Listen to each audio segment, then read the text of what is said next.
Good evening and good Wednesday. Welcome back. On Monday, we uncovered the southern part of the Carja side of the map.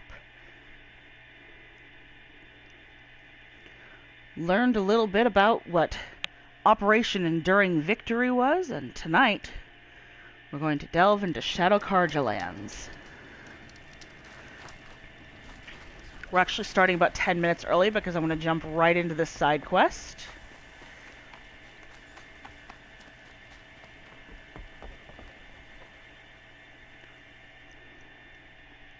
Leave me alone, girl. Can't you see I'm searching the water? Okay, what's wrong? Has someone fallen in? No. Have you seen a girl of about 17 and... I can't even say it. Are you afraid she jumped to her death? I don't know. Elida. My only daughter. She's gone. Who else is searching for her? I demanded the guards look for her, but I can't put my hope in them. They say girls run off all the time at this age. Not my Elida. I've reached out to her friends, but they say they haven't seen her in weeks. Weeks! How could I not know? But they will look for her.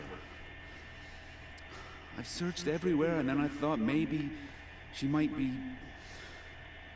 here, in the water. By the sun! That's kind of morbid, mister. Where did you last see her? Just last night, in the house. She seemed... better. Was she ill? She seemed withdrawn. Sad. So I was pleased when she wanted to go out in the garden. That's the last I saw of her. Has she done or said anything unusual? She's been like a different person. She used to be such a happy girl, playing in the dirt with the boys. What changed? I don't know. She disagrees with me about everything. Hates the ceasefire. Thinks we never should have fought the war to begin with. It's been a month since I've seen her smile. She spends so much time in her room. I should have paid more attention. Did something happen during the war that upset her? The war upset us all. The cruelty of the mad Sun King. The blood on the streets. When Edamon's men fled, they stormed through here. There's a ceasefire now, of course, but Elida broods about it more than ever. It bothers her that our people are so divided. I'm a good tracker. I could look for her. Where did you last see her? In our garden. Please, maybe you'll find something I missed. I'll do my best. May the sun light your way.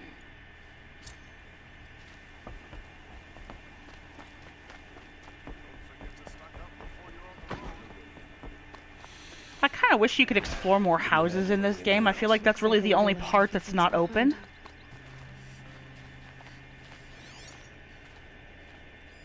Aren't these for spying far away? I guess she was doing some gardening. Why would you need a spyglass in the garden?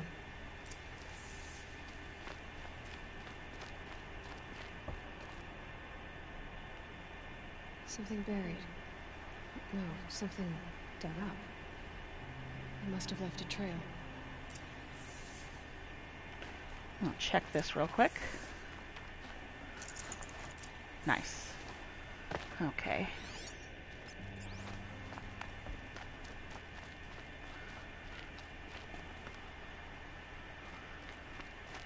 I wish there were more physical signs of what was left of the trail. Like if somebody decided they wanted to do tracking without the focus. Why would she take flowers from her own garden? Did you find anything in the garden? Nothing definite yet. I'll let you know. Didn't even hesitate. She stood between the assassin and our Sun King. Why'd you try to kill the Sun King?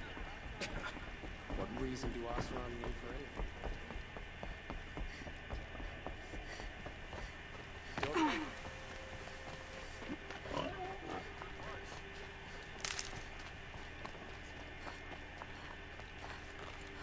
rock. The petals end here, at the water. Could her father have been right, but at the wrong place? Ropes. To tie up a boat. Maybe she took the boat to that island over there. Looks like I'm in for a long swim.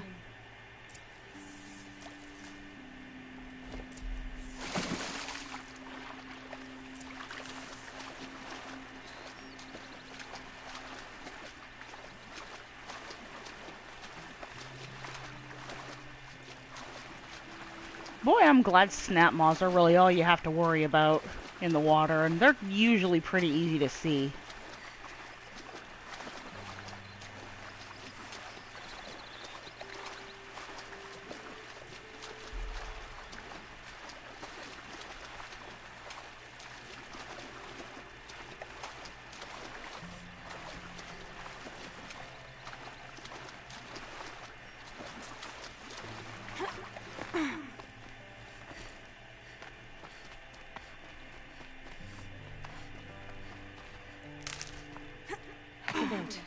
This looks promising. Is that you?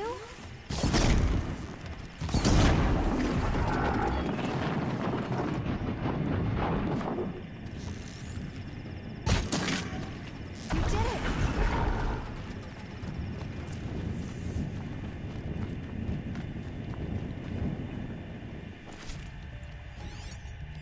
Bedrolls. 2 of them.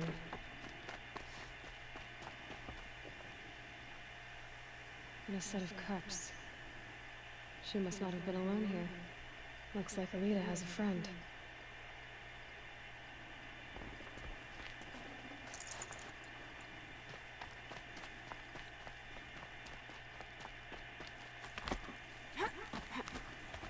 Who are you? How did you learn to fight like that?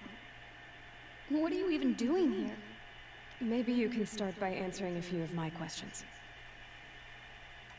What are you doing on this island? I come here to be alone. Do you know your father fears you're dead? I'm surprised he even noticed I was gone. He has the whole village looking for you. He's worried. The snap maw kept me. You took care of it, so thank you. I should be fine now. Why did you bring flowers here? No real reason. I'm trying to make this a place for us. For all of us. Who's us? Is there someone else here? No. No. I was going to surprise my friends with what I made. There's no one else here, obviously. He's not a good liar. If you like to be here alone, why is there a bedroll for 2?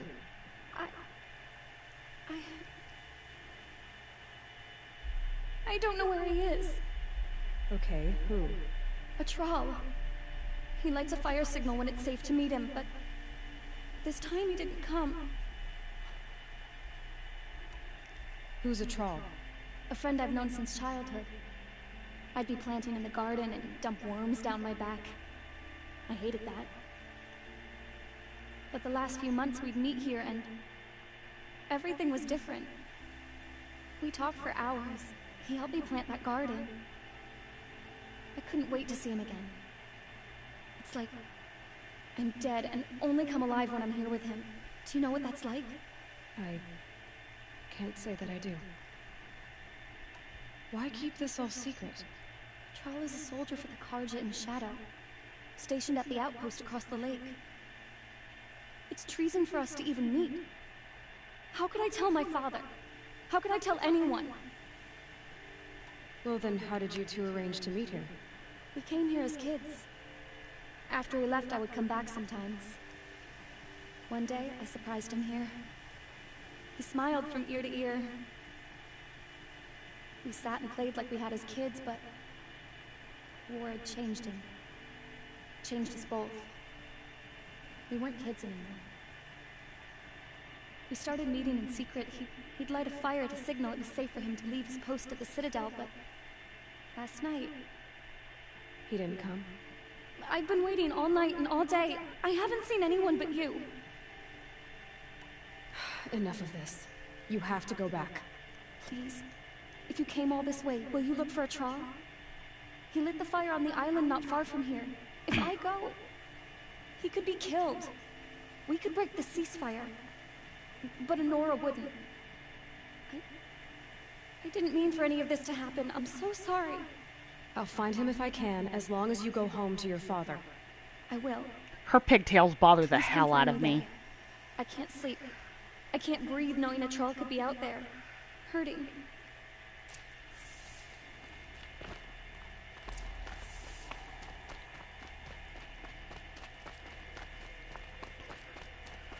Well, she's been here a full 24 hours and the fire hasn't gone out. That's kind of impressive.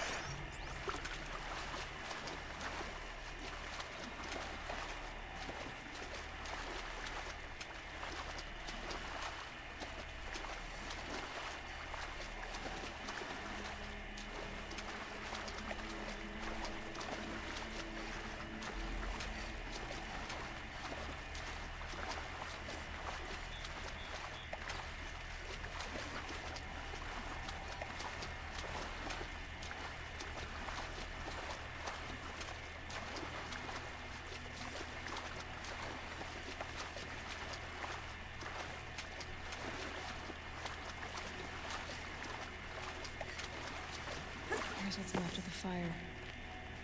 Looks like some sort of scuffle, ending with someone being dragged away.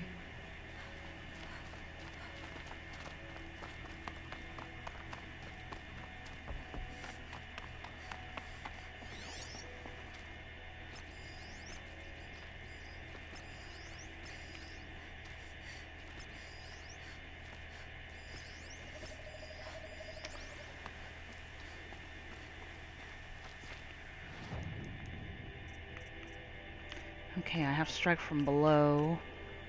May have to use that shortly.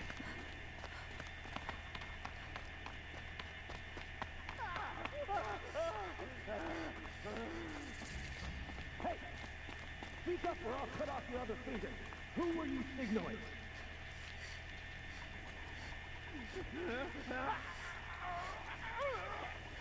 That must be a Traal. Green. Want to Quite hear a few him guards talk. there. Hard to believe Maybe that there's thing another fought way in. alongside us. I tell you, traitors are everywhere. I don't know about that. Sure. As soon as it gets a little hard, people give up.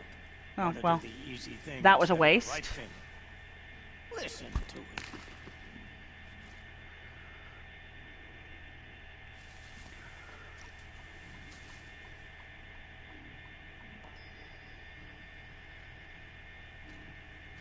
Come on, why don't you go investigate?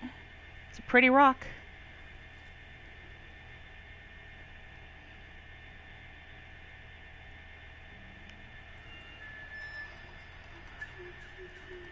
You're both terrible.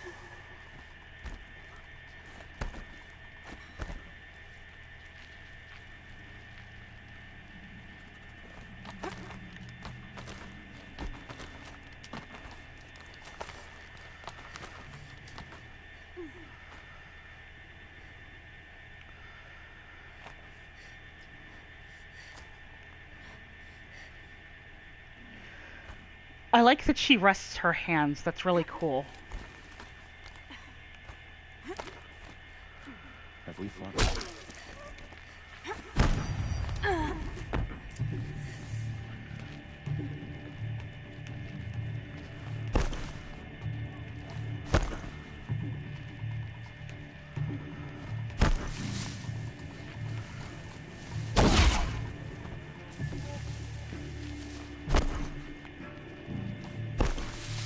Quietly.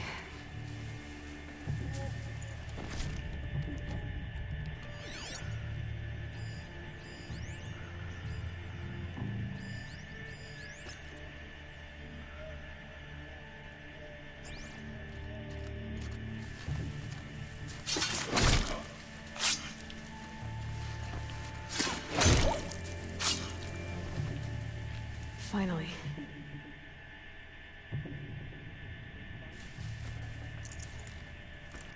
Aw, really?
Aw, man.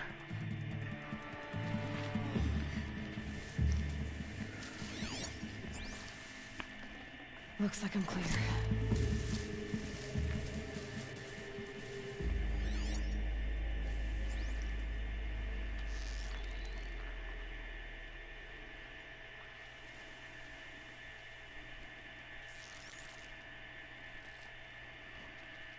You didn't win. Keep looking till you do, or you...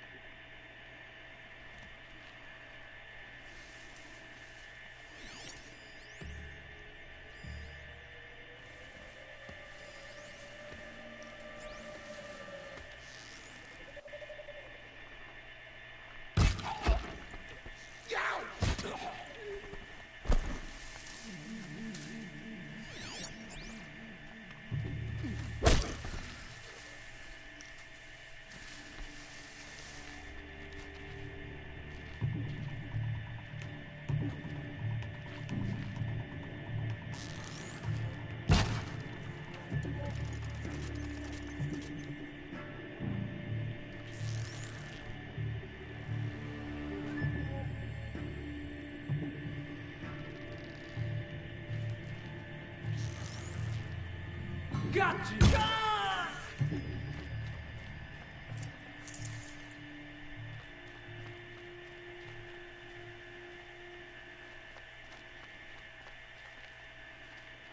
No, it's up there. Alright.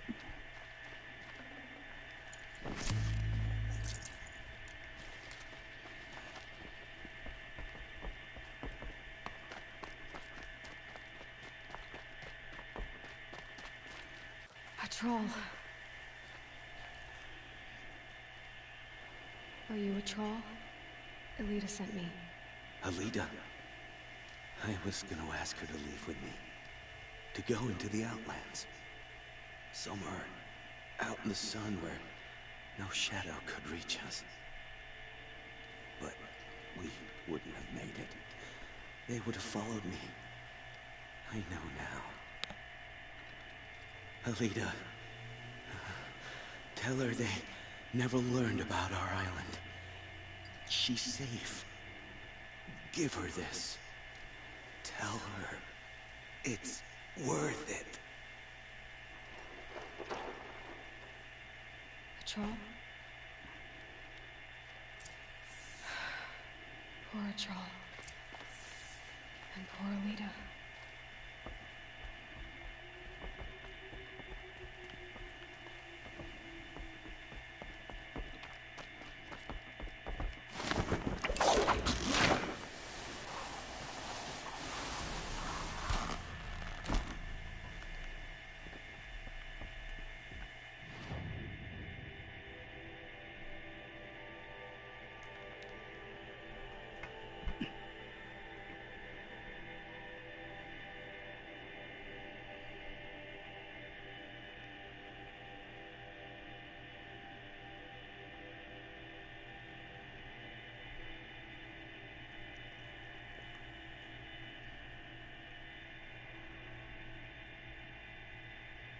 That one only took about 20 minutes, give or take. Gives us plenty of time for the rest.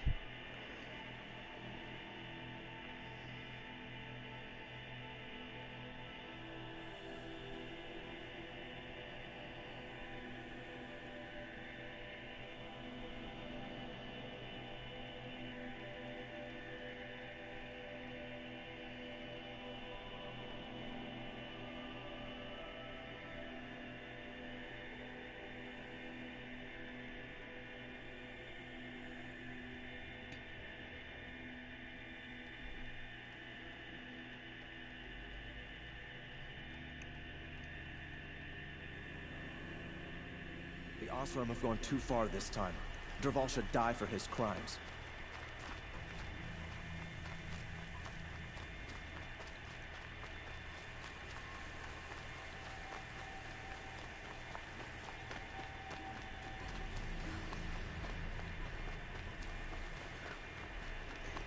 And we will save the other side quests that are in this area for another time, because they're less pertinent to the whole Shadow Carja backstory. Don't say it. I know he's gone. The Shadow Carja found him. But you should know, he never betrayed you. He wanted you to have this key. It's the key to the lock he gave me. He said our lives were locked together. Thank you for bringing it back. For all you did for us. He said it was worth it. All of it. Are you all right? No. I will be soon. Are you saying what I think you're saying? Elita, no. Look at me. Look at me. I can't imagine how you're feeling. But you don't have to go it alone. Your father was crushed when he thought you were dead. Crushed! He still treats me like a perfect doll. His prized possession. No. With the Trawl gone, I'm all alone. It isn't worth it. Wait, Elita. I was wrong about what a Trawl said. He didn't say it was worth it. He said it is worth it. All of it. Our losses can feel overwhelming. But they remind us of our connections to others. To a Trawl. Even to your father. A Trawl would have wanted you to remember that, and go on. I know it. Now will you? I'll try. Please, let me get your father. Will you talk to him? I guess.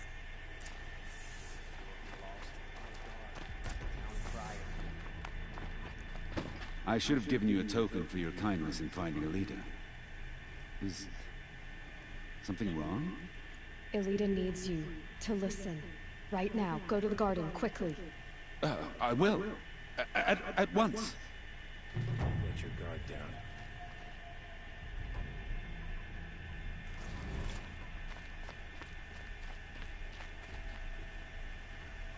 Always stay bright. Always stay alert. And that brought us evenly to 41. Excellent.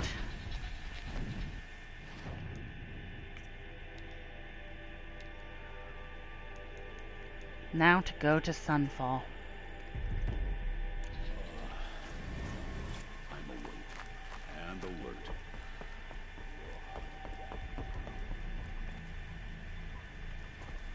My map definitely wants me to go by a different route. Let's that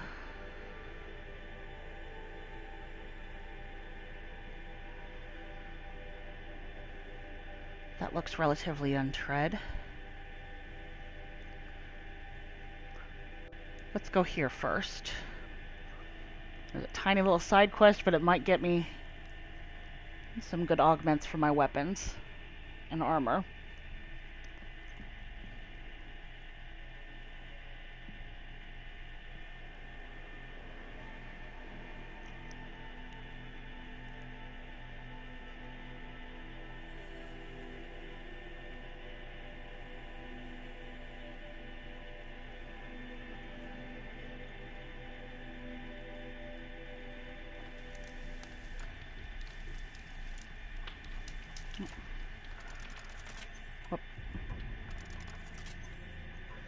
Okay, I need to... Yes, you.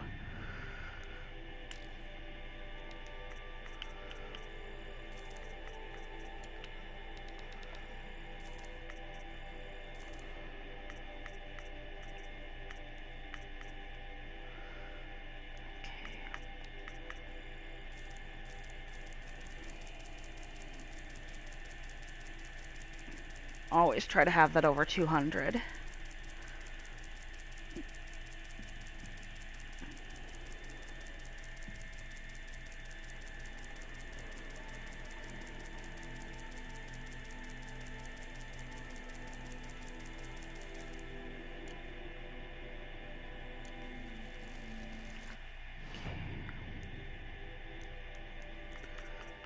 Let me spare time. I have a lot of treasure boxes apparently.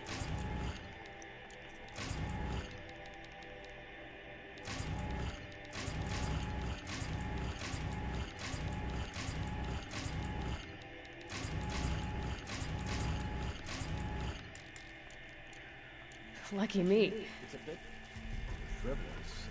That'll do.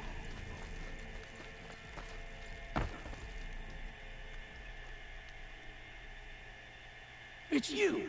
The one who saved Meridian from that Oseram lunatic. Damned if you aren't a ray of sun on a dark day. Will you help me? If I can. What happened? Mass murder. That's what. 5 night guards shredded like cabbage out there in the quarry. 5 men murdered? How? Don't know. One was a buddy from before the liberation. We worked this quarry together as slaves for the Mad King. My friend, may he walk forever in the light, knew how to fight. Fiends who did this must have had stealth or numbers. Could machines have killed them? Don't see how. The quarry is fenced and gated, and I've never seen a Glinthawk do anything like this. Anything strike you as strange or out of the ordinary? Well, let's see, oh yeah, chunks of corpses, gushing blood. Sorry. Pressure's getting to me. Not used to murder. Nah, nothing unusual. Well, except we've been doing a little blasting lately, and Sarabad said, no, that's just stupid. You've been using explosives? Sure, to clear away bedrock and get to the good stuff. We do it for a week or so every year. But that's got nothing to do with the dead. They were torn apart, not blown up. What exactly did Saravad say? Ah, nothing. Kept babbling about a pile of rocks out there. Said he didn't remember it from yesterday. I told him that this here is a quarry, where we move rocks all day.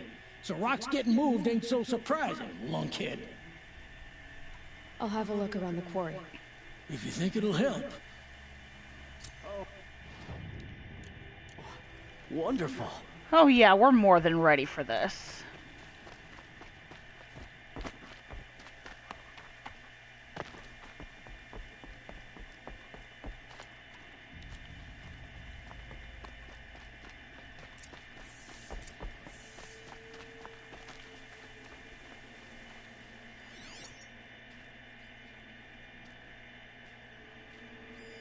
Explosives. Quarry's been doing a lot of blasting.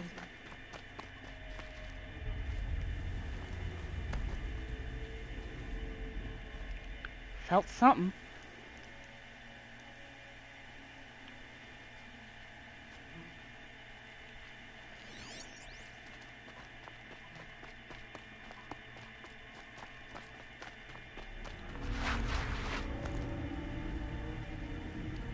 Blaze.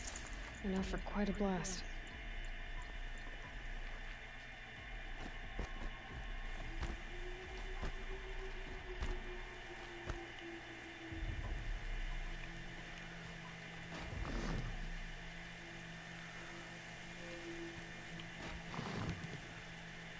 It's odd.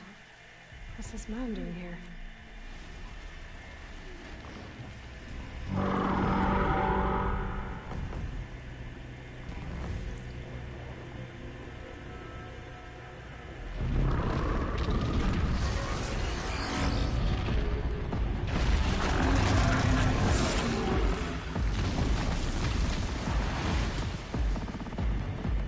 Oh boy, you're a big one, aren't you?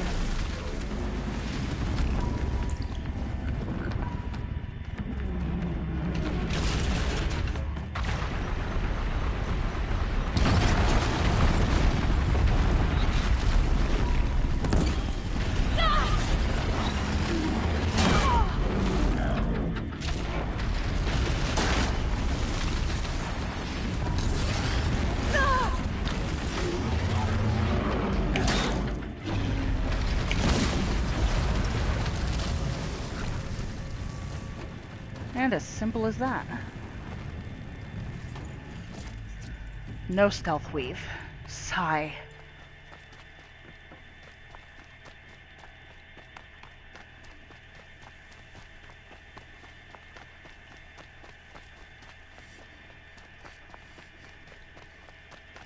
Oh, right, I can check that pile, I forgot.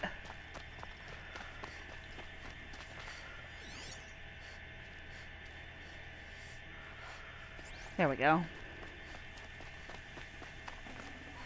Oh, it's not purple this time. Garbage.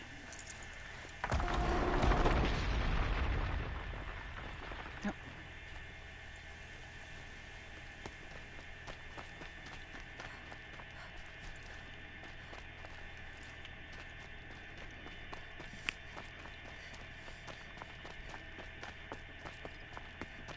And those will make you paranoid for the rest of the game every time you see them. Those piles. Because sometimes the rock breaker will show up, but sometimes they don't.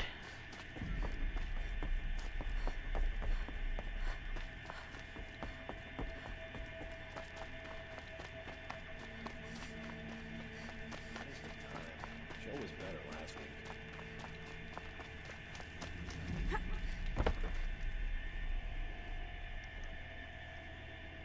I've never seen a machine like that. Woo! Nor a hunter so bold. Take this. It's from the quarry stores, but no one's gonna argue that you don't deserve it. May you walk in the light, friend. Especially when dealing with what comes up from the ground. Graboids. Usual standard. Okie dokie. Oh, some fresh parts of the map that I haven't played in before.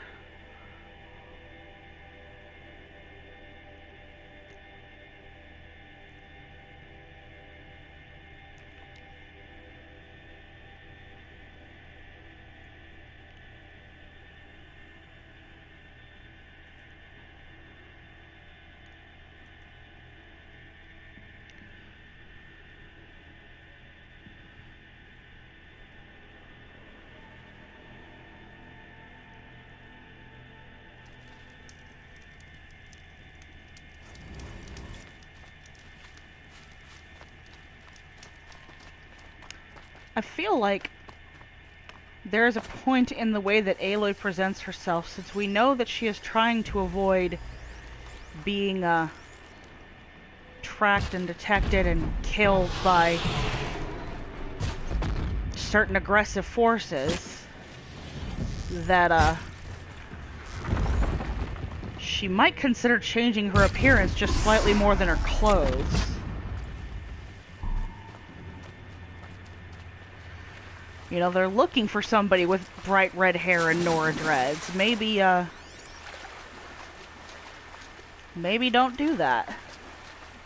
I mean, like, I don't know if they have anything for changing hair color in this, but she could definitely, like, cut her hair shorter or something.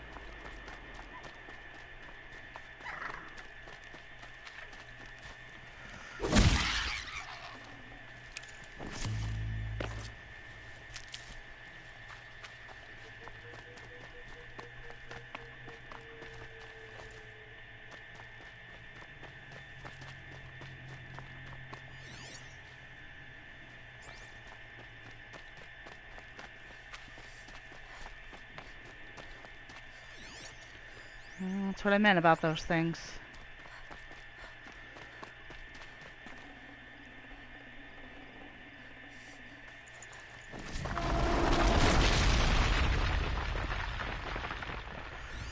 What do we got here?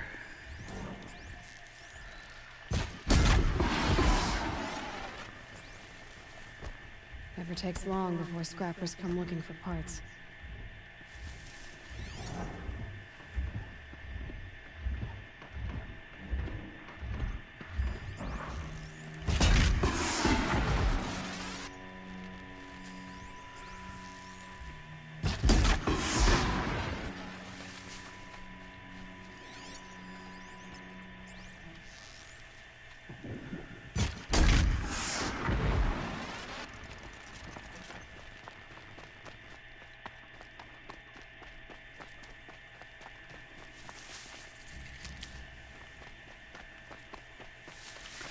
Well, I appreciate that nothing too untoward came up this way.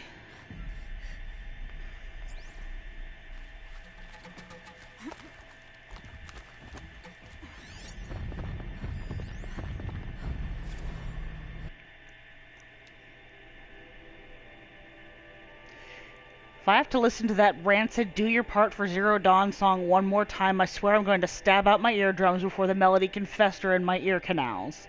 It is not inspiring, it is not stirring, it is dreck that makes me want to kill myself more than robots even get a chance.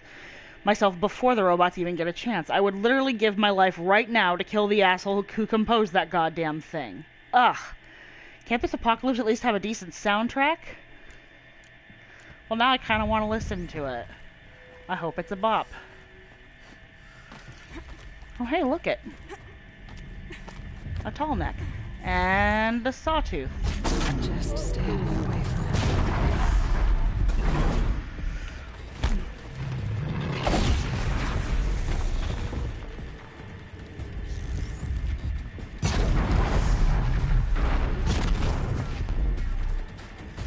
God, y'all, I just came up here to save.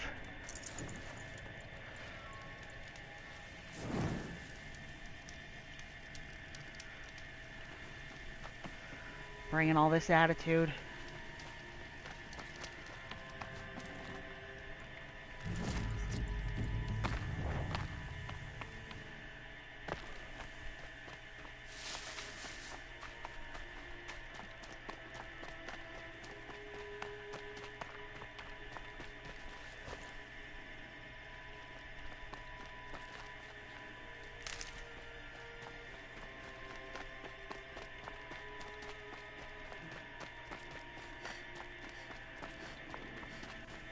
Machine saw me. Frickin' where?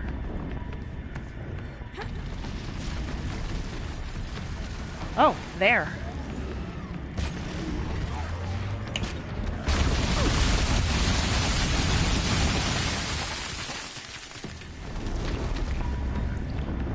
How close can I get?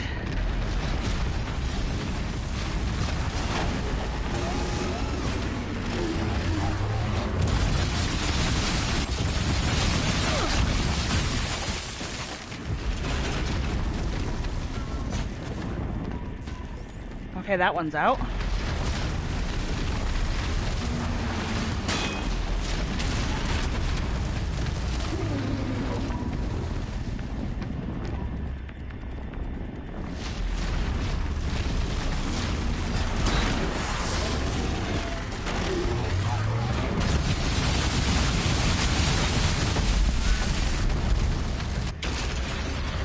That woke everyone the hell up.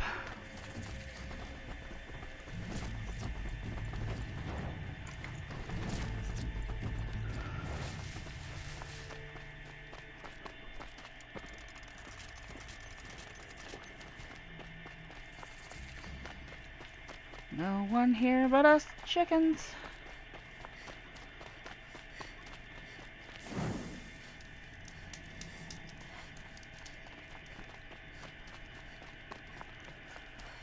Sunfall, which is set in another very noticeable part of the American Midwest.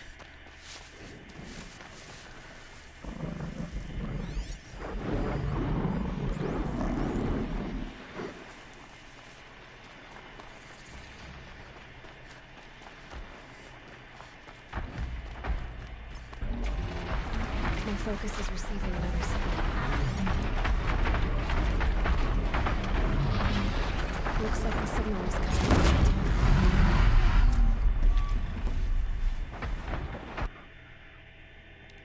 Let's go do that real quick.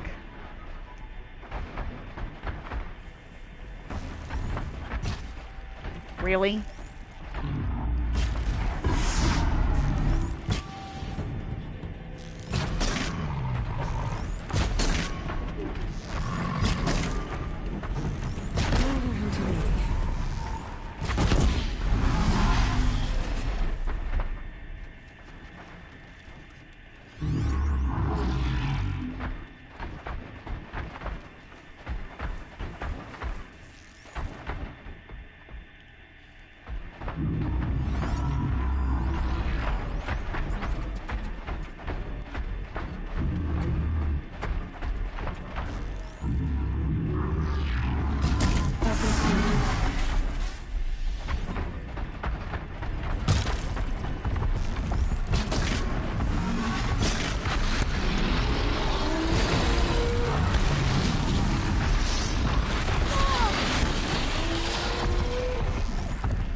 Well, this has been fun.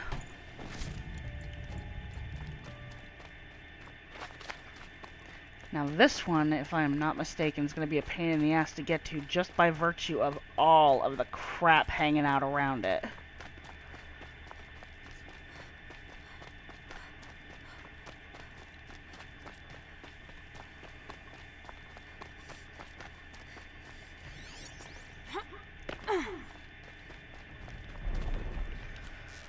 Like that, for instance. Low and quiet does it.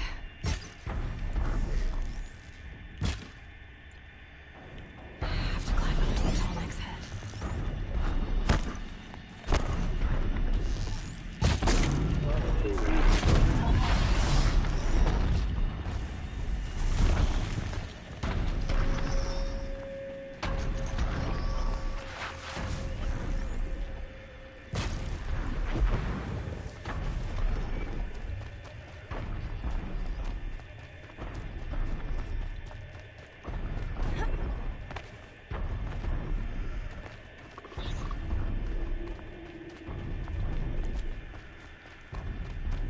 How do I climb this bastard? I think I can leap onto the Tallneck from here.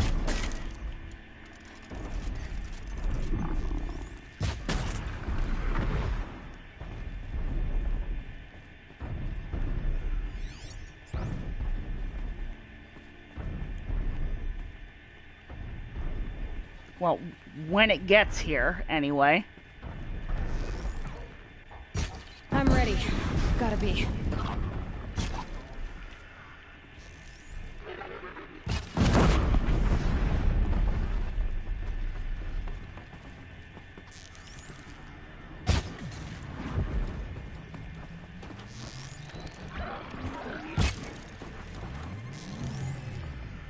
Got it.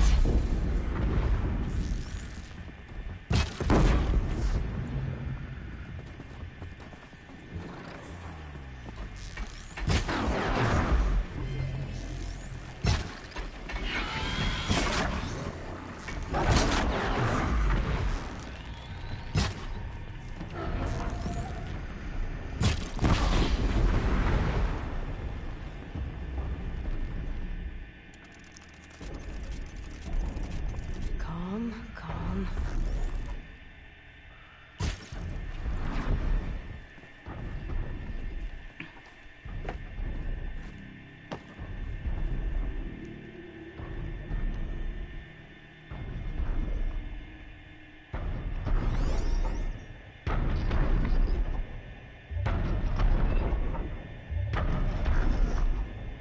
Oh, this one's gonna be fun.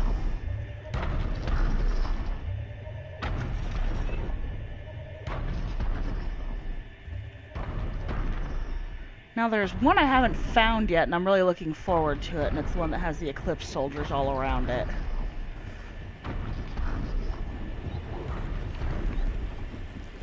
Made it. Now to climb up to its head.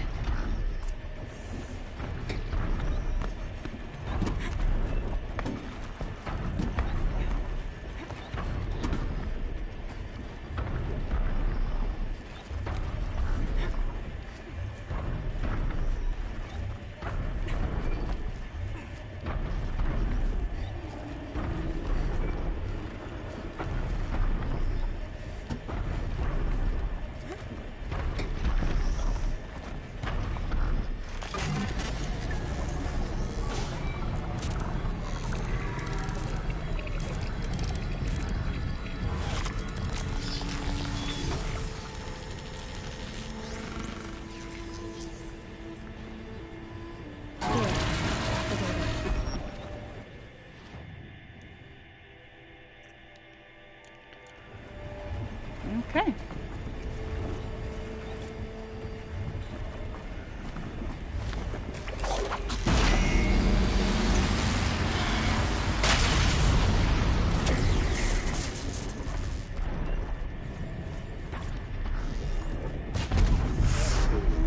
Be fascinating.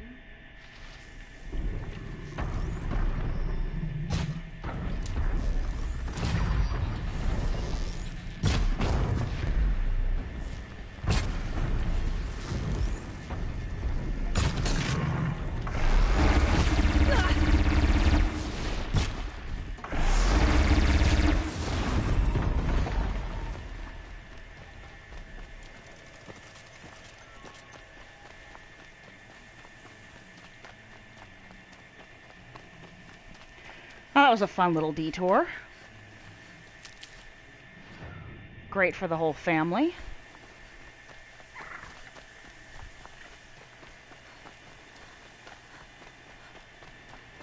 Oh, it just wanted me to go to the road, huh?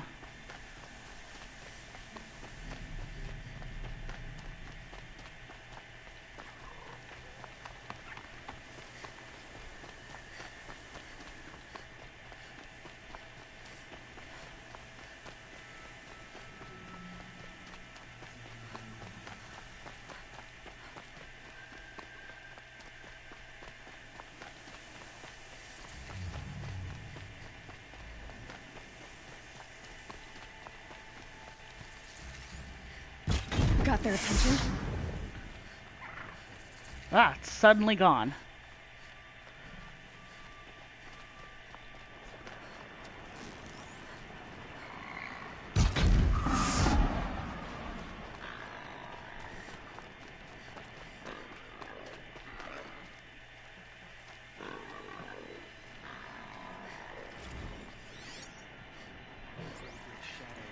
Oh, there's Banuk climb there.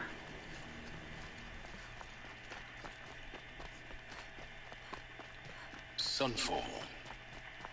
The Mad King Duran's summer palace. A bulwark of Carja might against the howling Forbidden West. Thanks for the history lesson. But they have no idea what lies beneath. All over a rotten. We will learn much from this Aloy. That's what I'm hoping.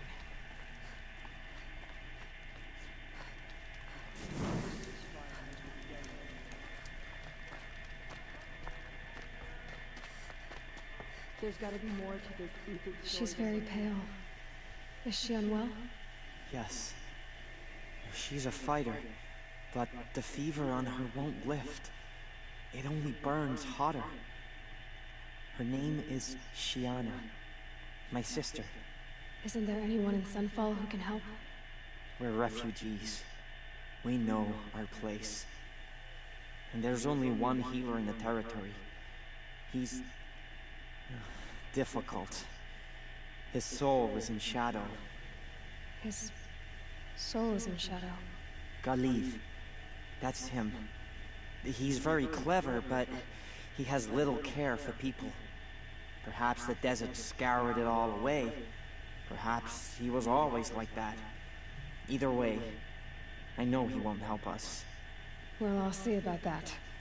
Where would I find him? Last I heard, he was patching up soldiers at Blazon Arch. Another border battle. When I thought of loyalty, I thought of Ethan.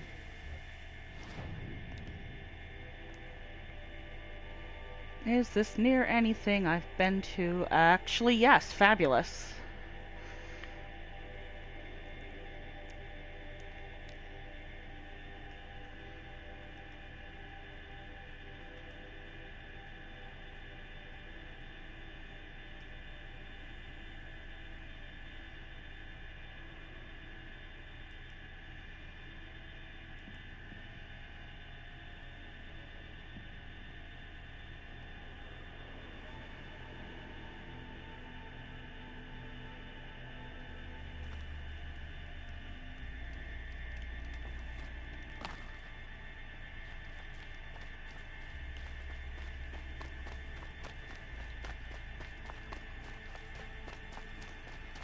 Well, see, that just worked out. One excellent reason to do the Sun and Shadow side quest before you head in this direction.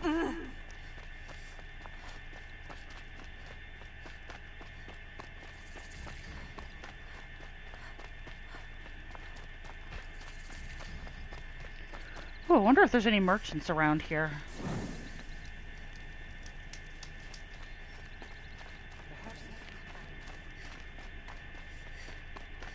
There is.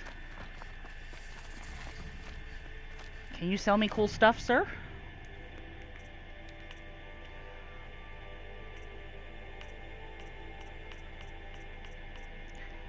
Damn.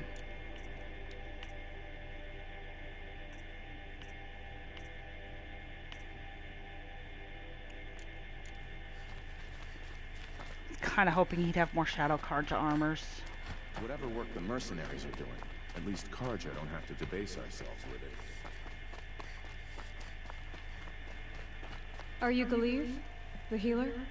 I had planned to spend the day gazing at the lands of my exile and feeling sorry for myself, but you're not from Sunfall, so this could be interesting. I came from the tent city there. There's a sick girl.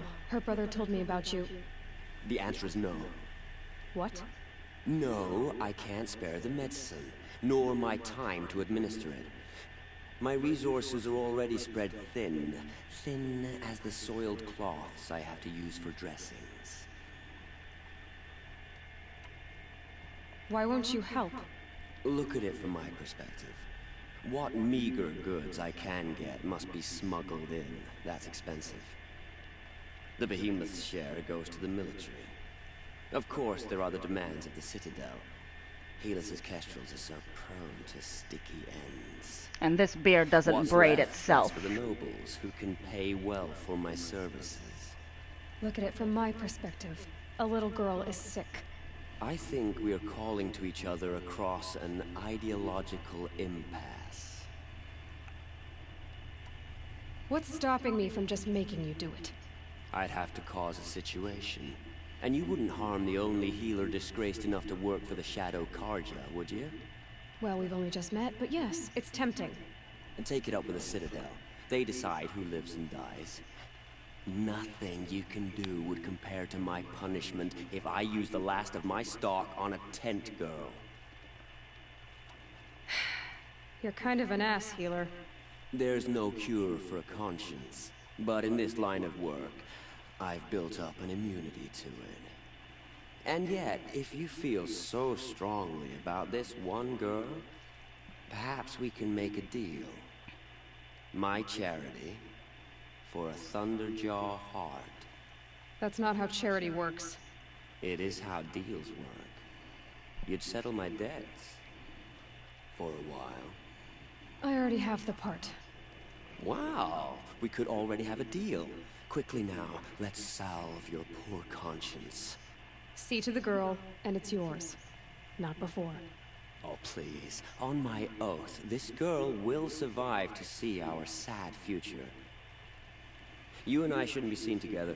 Go on to the slums ahead of me. I'll find you presently. You do stand out in a crowd.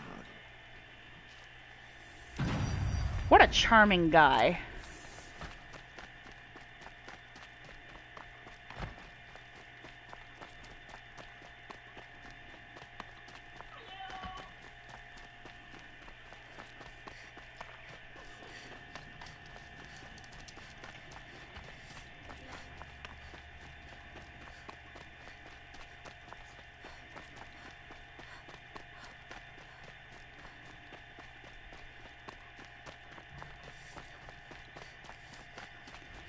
I'm glad I've already stocked up on Thunderjaw bits. They're just so much fun to take out from a distance.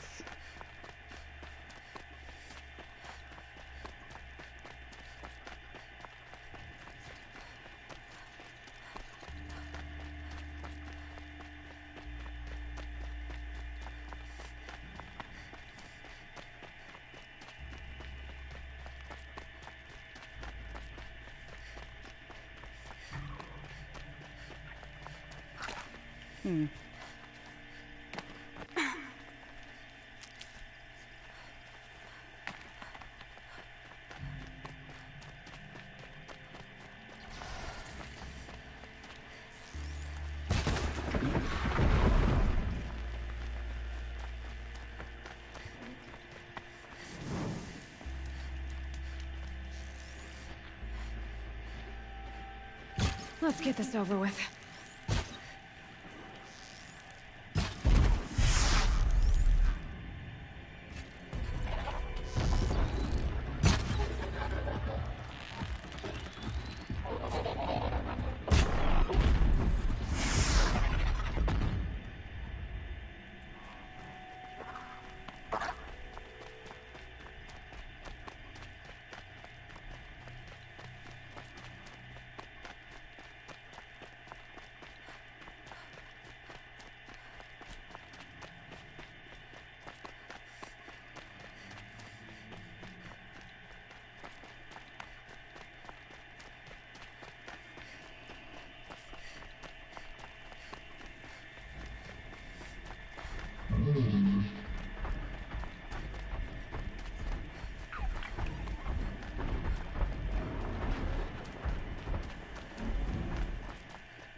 This is another good example of how the technology sort of informs the architecture.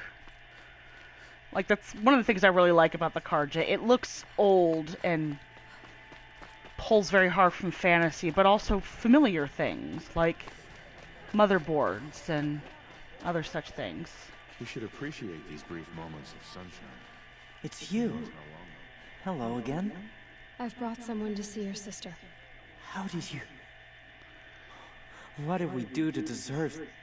No, wait. I don't even want to ask, in case a shadow passes over and is gone. Smart boy. She'll have his full attention, won't she? Once I'm freed of other distractions, yes.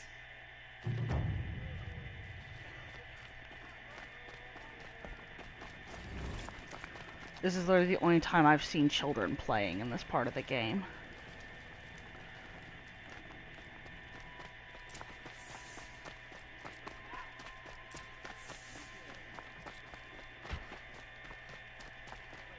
Buy what you need, leave the rest.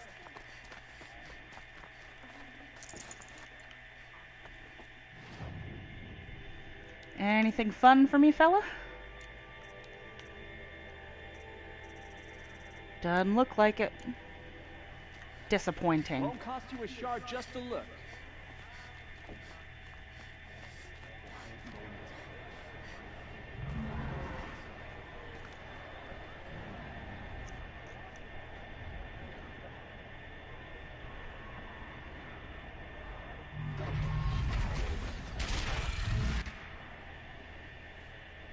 The summary. The crown collection.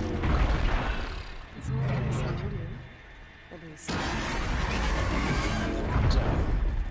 I'm sure they missed. Now we get to see if your attack on their focus network was entirely successful. What are you talking about? Did I crash the network or not? Success. Welcome to the Citadel, Aloy.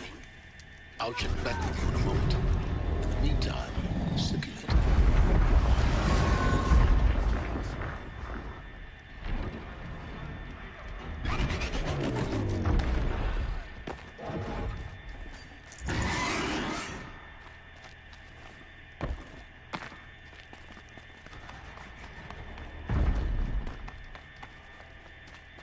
Outlanders, if you want to hear about today's bounties, head for the throne room.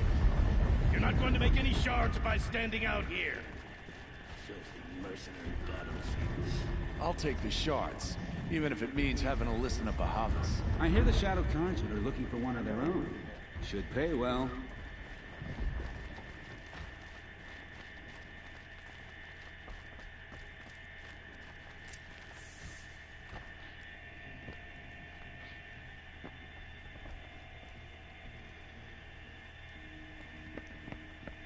By the glory of the sun revealed.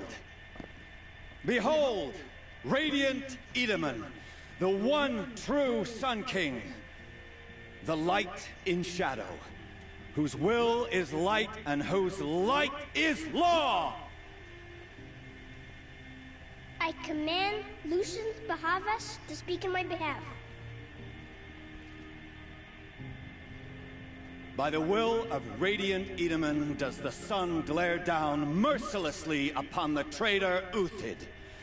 To the hunter who brings his head to us shall go a bounty of 500 shards. More prisoners than royalty, don't you think? Not your hair. You and I need to chat, little huntress. The green tent down in Shadowside? I'll be waiting. Kind of busy.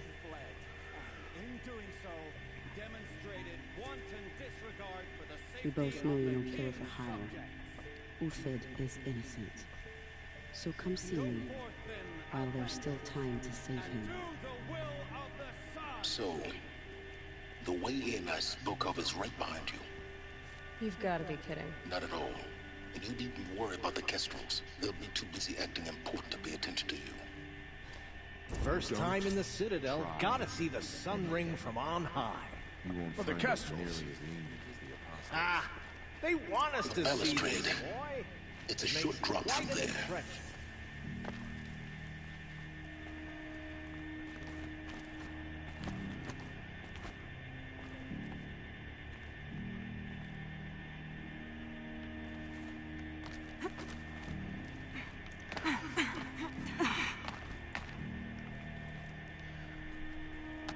other side of the tower.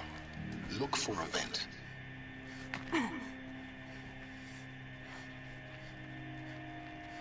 I see you've been here before. Obviously. Now, it's very important that you hear what I'm about to say.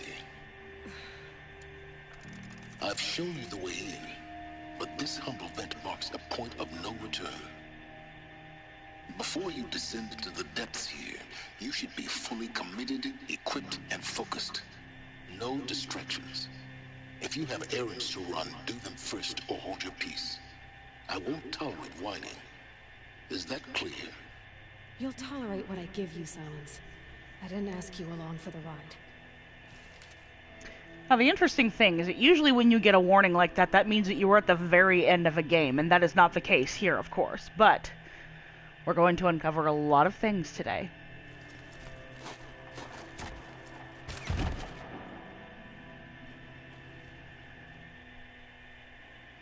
I'm heading down. I've spent a lifetime trying to uncover the secrets of this world. Where the machines came from. How the old ones achieved such marvels only to fall into silence and death. A lifetime of failure. As year by year, decade after decade, I hit walls I could not break, doors I could never breach. Hello. Until a Nora huntress marched out of the savage east. And voila, for her, all the deepest secrets of the earth were laid bare. I suspect you will have an easier time with this door than I did years ago. Hold for identiscan.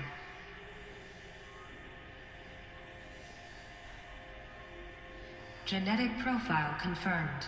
Entry authorized. Malfunction. Malfunction. Malfunction. Malfunction. Are you kidding me? You don't hear me laughing. Shut up. There's gotta be another way. Hey! Elizabeth Sobek here! Requesting access!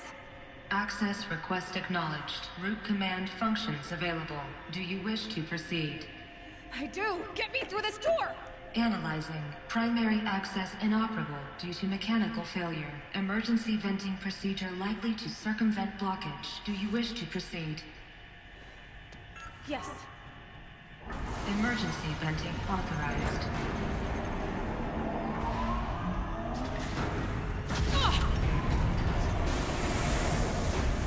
I underestimated it. So by now,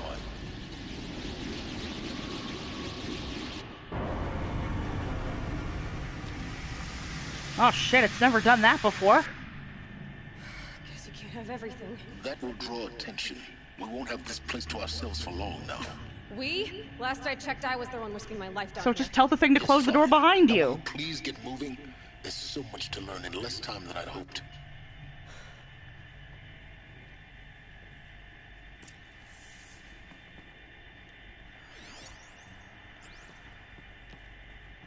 Welcome to Project Zero Dawn. Zero Dawn. We found it. Are you really so surprised? Facility diagnostics detect multiple failures. Attempting repair. So, what was this room? An entrance hall, perhaps. Have a look around.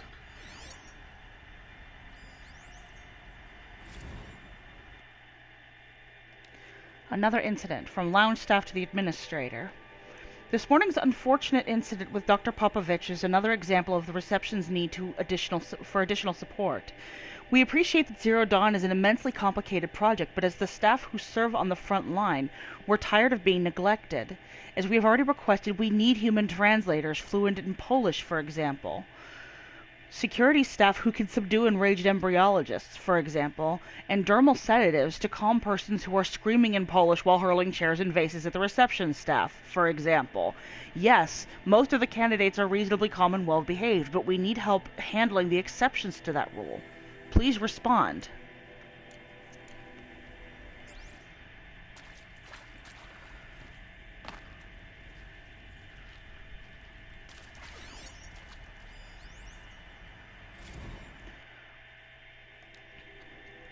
From reception staff to admin, we need support too. Reception staff continues to require additional support managing 20 candidates when they arrive at the facility.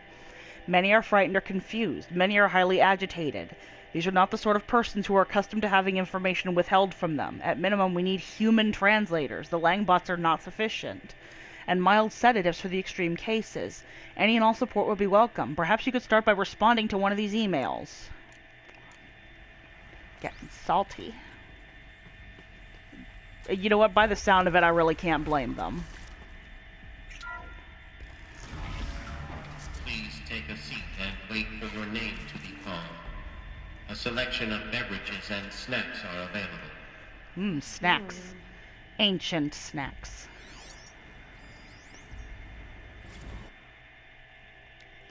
From lounge stuff to admin. Soundproofing? Would it be possible to improve the soundproofing between VR1 and the lounge area? Most of the candidates stay quiet during the presentation, but the ones who scream or sob can be plainly heard by candidates waiting their turn in the lounge. Just a thought.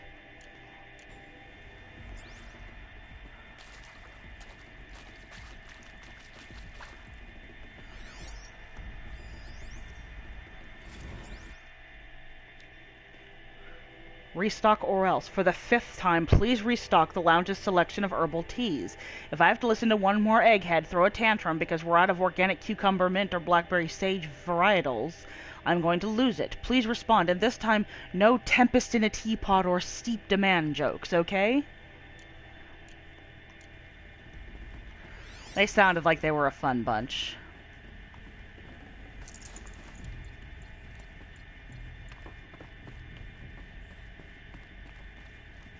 Please proceed into viewing room 1 for an important message regarding the purpose of your visit.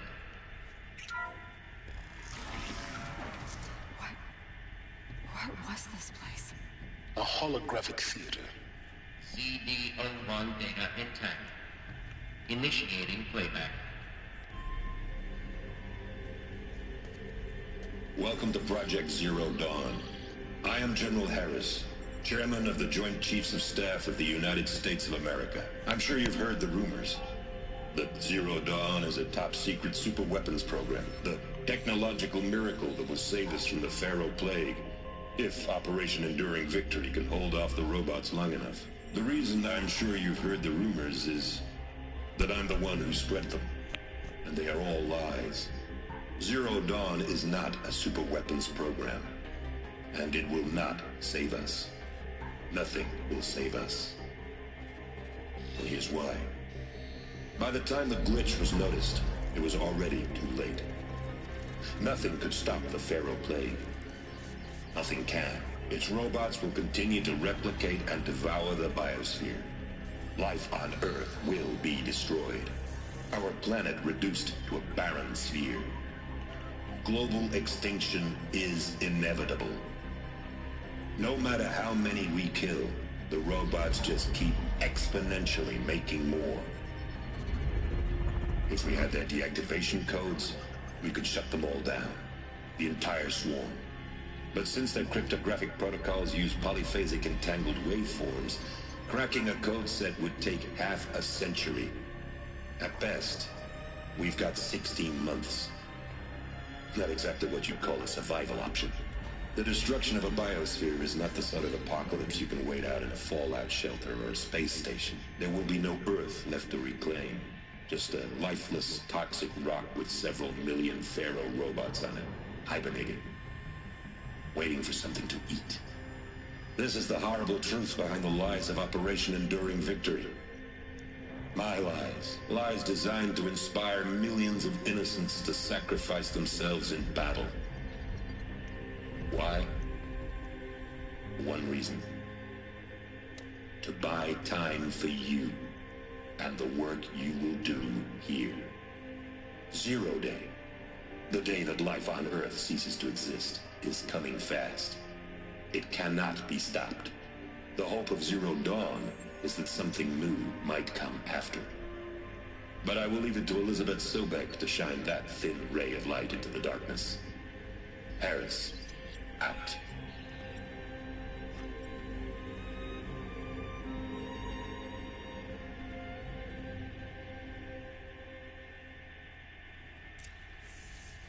That doesn't make sense. Life on Earth didn't cease to exist. You said it could not be stopped. But it was. Somehow Elizabeth saved us. I've got to keep looking. Find out how she did it.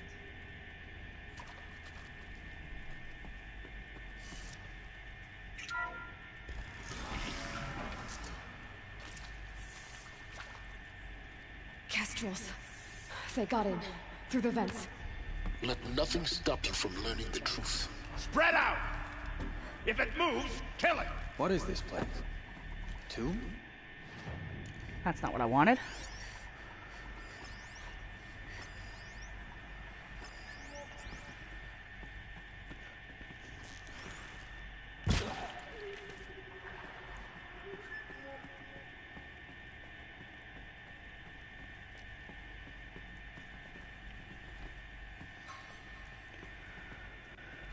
Take these guys out, and then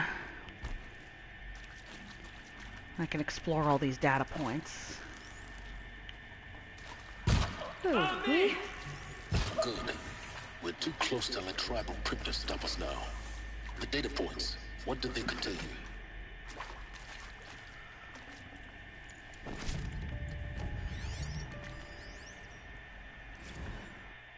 Counselor guidelines. For debriefing after presentation, candidates must be allowed to ask questions and be given the necessary time to fully absorb the information they have received. It is important to be aware that candidates have just been exposed to triggers for severe mental and emotional trauma. Do not assume silence or outward calmness indicates acceptance. It is essential to stress that all other options for combating the Pharaoh Plague and preserving the continuation of human life have been considered and found unworkable. Communicate this fact calmly, but clearly and firmly. Familiarize yourself with data on the catastrophic environmental impact of nuclear engagements versus the swarm, Addendum B1, and unfeasibility of maintaining life in orbital, lunar, or undersea structures, Addenda C1, C2, C3, so that you can counter candidates' objections in depth. If a candidate asks for time alone to review supplementary information, allow this without hesitation. Be sure to inform security personnel so the candidate can be monitored for attempts at self-harm. Candidates should only be cleared to proceed to Presentation 2 if you believe their mental state is sufficiently stable. Note that real-time support will be available via your focus. Security and medical crisis teams are data corrupted.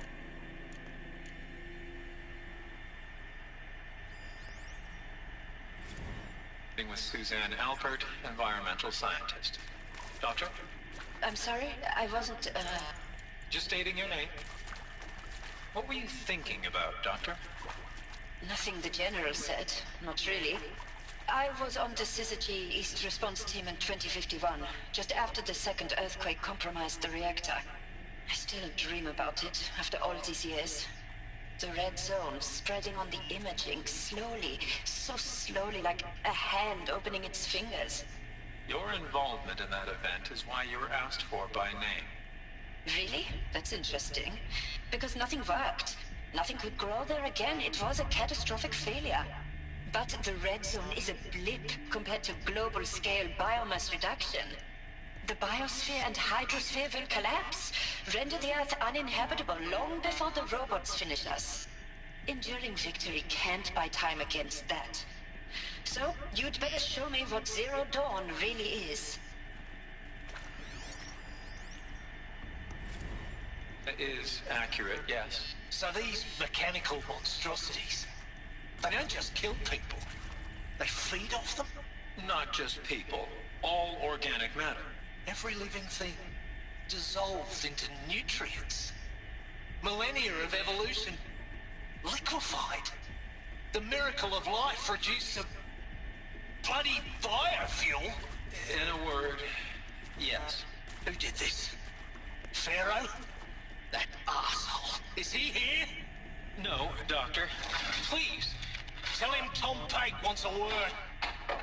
Now, get off! Get off! Oh, let him punch Ted. Let him punch Ted for all of us. You get Ted Pharaoh in here!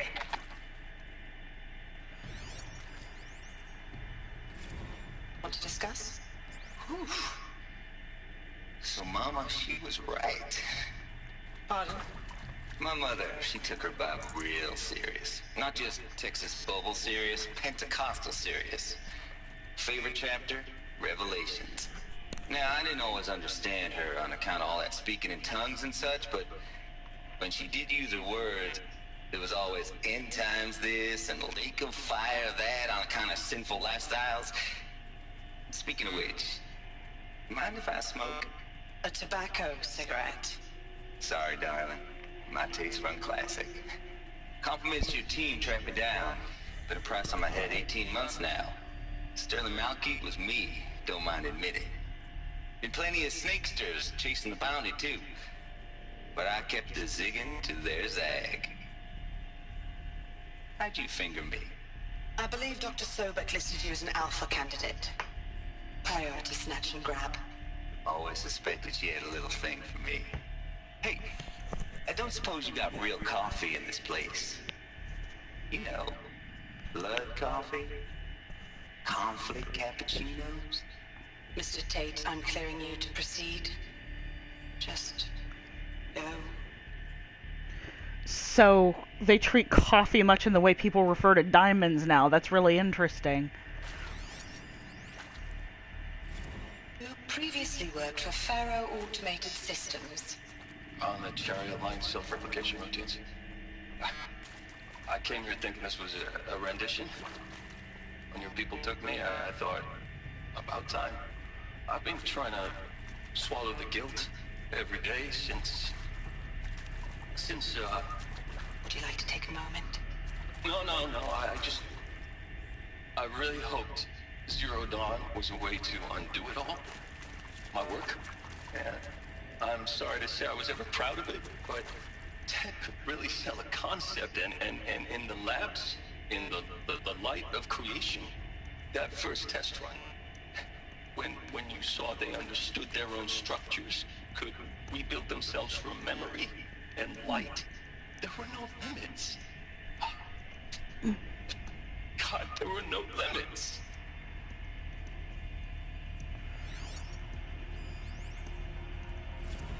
I'm sure you now understand the urgency of why we brought you here, Ms. Okilo. Captain Okilo, are you trying to thank me for not resisting? I believe we couldn't negotiate a diplomatic solution. When it came to my country's lithium, it was always a swarm that would be sent to negotiate. Metallurgic International, U.S. Robot Command.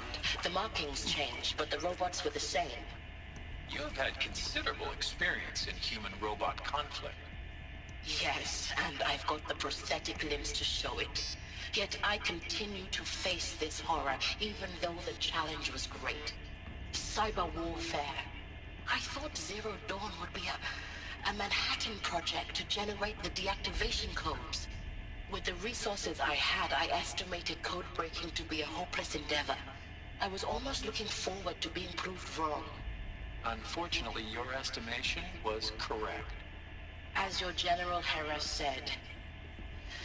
So then, you did not bring me here to commiserate. What is left?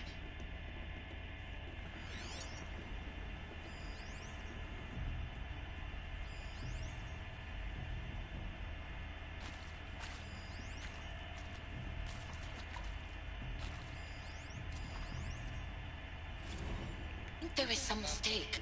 I don't understand why I was brought here. Why would you show me these things? I know that there's already a lot to take in. In the waiting area, I was seated with a Nobel laureate in biophysics and a monk, I think. He spoke neither English nor Mandarin. It is very strange. And General Harris? What was he talking about? The robot swarm, the Pharaoh plague? I understand it is terrible. But it really cannot be stopped? Why tell us this? There are people in Shanghai, my friends, my family. They have joined Operation Enduring Victory already. It is for nothing? We will all die?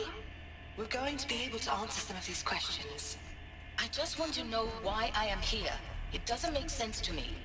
You were brought here because of your skill set. No, that can't be right. I am an art historian. I know Dutch masters, Japanese calligraphy, Gerhard Richter. What does that matter now?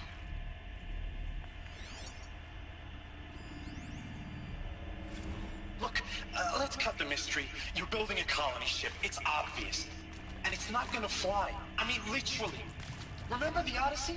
That multinational heap of space junk that's been in graveyard orbit since '57? That went nowhere real slow, and you have to get somewhere real fast. Do you have any idea the immensity of the challenge to prep a new colony ship in time? To be clear, I'm not a worker on the project. Do you even understand how few people it could save? The whole generation ship concept is not gonna happen.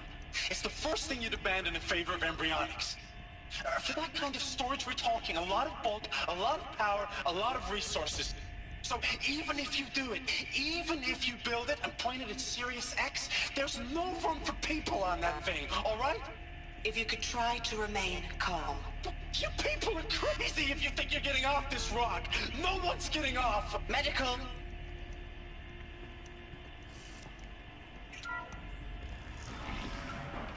CD02 data intact.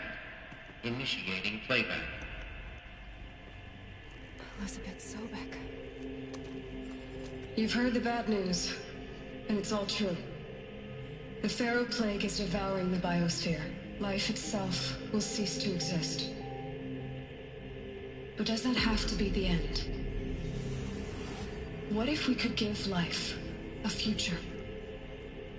What if we could build a kind of seed from which, on a dead planet, life could blossom anew? This is the aim, the hope, of Project Zero Dawn. To create a super-intelligent, fully automated terraforming system and bring life back from lifelessness. What would such a system require? At its core, it would need a true AI, fully capable of making the trillions of decisions necessary to reconstitute the biosphere. An immortal guardian, devoted to the reflourishing of life. We call it Gaia. Mother Nature as an AI. But that's just the core of the system. She will need to be surrounded and empowered by a comprehensive suite of subordinate functions. Think of them as extensions of Gaia's mind, each dedicated to a specific purpose. Now, these aren't AIs, but make no mistake, each presents an engineering challenge more profound than anything the human species has ever before attempted. Hardware that preserves and then gestates the billions of seeds and embryos from which life will be reborn. The construction of underground facilities to hold it all. And that's just the start. We don't have to build the entire system. The beauty of a fully automated terraforming system is that it can build itself. Now, over the days to come, you'll learn how all these functions, all these pieces that you'll be working on, fit together. How we'll race the clock to execute our harvest initiatives, write the software, build the tech and the facilities. How we'll lock it down and seal it up before the inevitable occurs. But even more important, you'll know how it doesn't end here. How Gaia will generate those deactivation codes General Harris talked about, and build the transmission arrays to broadcast them, shutting down the Pharaoh robots for good. How Gaia will not just build, but imagine any conceivable robot it needs to do its work across centuries. From detoxifying the Earth's ravaged atmosphere and poisoned seas, to the regreening of the Earth from cryopreserved seed stalks, to rewilding the Earth with animal life. And then, when all that is done, how a new generation of human beings, spawned at cradle facilities around the globe, will partake of Apollo, the vast archive of human knowledge and cultural achievement from which they will learn of us, our world. And most important, how not to repeat our mistakes. It's not an impossible dream. It is within our grasp if we work tirelessly and stop at nothing to achieve it. We can't stop life from ending. But if you will help me, help Gaia, we can give it a future. Join me and help make that future real.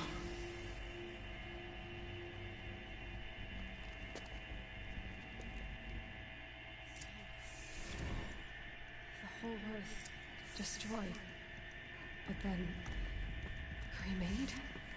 Yes. By a machine. A machine of creation. Elizabeth did this. For life. For us. But why Hades then? If it was part of Gaia, how did it end up in the wreckage of a Pharaoh robot? And why does it want to kill me? And Apollo, the Archive of Knowledge, what happened to that? I'm as confused as you are. Maybe the answers lie ahead.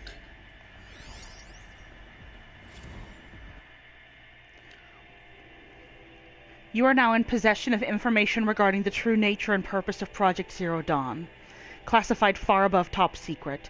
As such, we regret that you cannot be allowed to leave this facility. There are 3 options available to you at this point. Please consider each carefully. Trained counselors are standing by to assist you in making your choice. 1. Participation. You will be assigned to a sub-project team based on your area of expertise. You should be aware that the way forward will be difficult and the project's outcome is uncertain. You will be expected to work a minimum of 80 hours per week, and your communications with family members will be strictly limited and monitored in real time. Upon successful completion of the project, you and your immediate family, or 2 persons of your choosing, will be transferred to the Elysium sealed habitat to live out the remainder of your natural lives. 2. Indefinite detention. Should you choose to decline participation in Project Zero Dawn, you will be confined indefinitely. You will be given 48 hours to reconsider, after which your decision to refuse participation will be considered irrevocable. Every reasonable effort will be made to make your term of confinement as comfortable as possible, but you will not be permitted contact with the outside world, and death within 18 months due to the Pharaoh plague is inevitable. When the Zero Dawn facility is abandoned, detainees who wish not to opt for medical euthanasia will be released. 3. Medical euthanasia. The information you have just received understandably calls into question the purpose of continuing to live. If you would prefer to end your life at this point, pain-free medical euthanasia is available. A 48-hour waiting period is required, during which time you may instead opt for participation or confinement. Please notify a counselor when you are ready to make your choice, or if you have further questions. That is kind of grisly.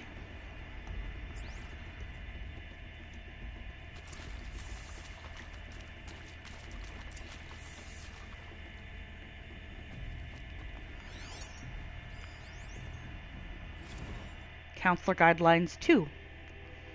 For debriefing after presentation 2. It is vitally important that candidates choose to participate in Project Zero Dawn voluntarily and knowingly, without additional coercion, and without value judgment on the part of the counselor. Confirm for candidates that they have selected due to their skill sets, that they were selected due to their skill sets and accomplishments. Emphasize that their dedicated participation in Zero Dawn will increase the project's chances of success. Frame participation in Zero Dawn as an opportunity to respond actively in the face of an overwhelming threat. Candidates may question the fairness of their selection. Validate such objections as normal, even admirable responses. Emphasize the value of candidates' expertise to the future, not just of humanity, but terrestrial life as a whole. Likewise, candidates may balk at the morality of extending their lifespans and those loved ones beyond 0 day. Validate their hesitation. Acknowledge that while the reward of Elysium is not fair, it will be earned. If possible, redirect their ethical misgivings toward greater commitment to the project. When candidates challenge the plausibility of Project Zero Dawn, permit them to review Dr. Sobek's presentation as many times as they wish, and allow access to supplemental articles G01 through P20. Allow them to suspend the interview to fully process this documentation. A significant minority of candidates will elect for medical euthanasia. It is important to receive this decision kindly and without judgment. Advise them of the 48-hour waiting period, during which counselors will be available to discuss their decision. Emphasize that euthanasia will not occur without repeated consent when the procedure is scheduled to take place. No one will be euthanized against his or her will. Candidates who elect indefinite detention must be informed that they have 48 hours to reverse their decision, after which the decision data corrupted.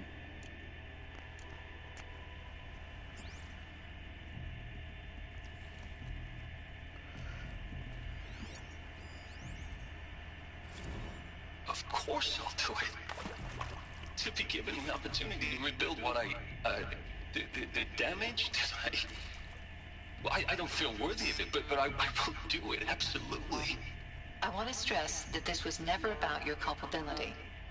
It is to me. Dr. Sobek, Margot, they were smart to get out of Pharaoh when they did, but not one of us took it as a warning sign. It just told ourselves that we're cut out for the BTRI cabals.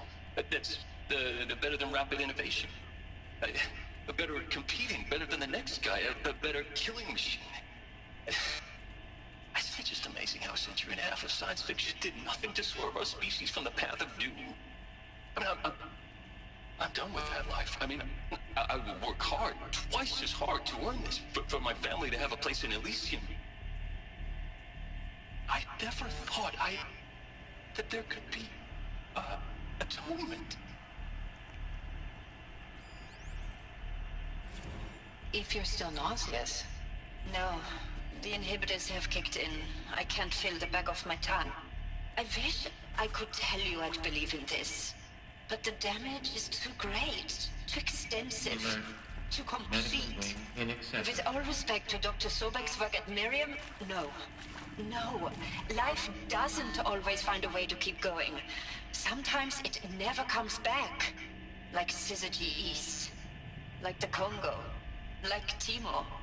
Like us. That's our reward?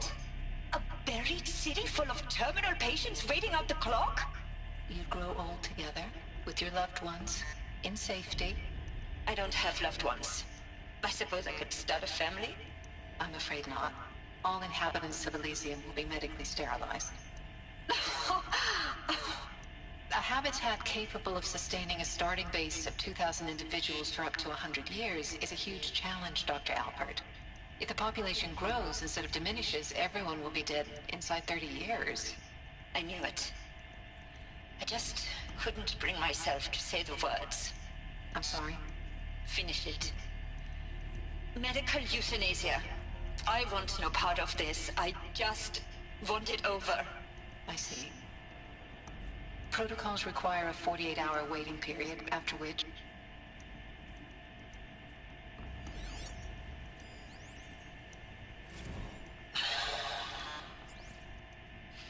Is he to make sure I behave this time? Security, for your protection. Would you like to discuss how you're feeling? Sure. I'll tell you. Surprised. No, flabbergasted. Like my own man would say, flabbergasted. That vein pumping in his forehead. I thought we people were just completely underprepared for a spaceflight project. But now I can see it's worse.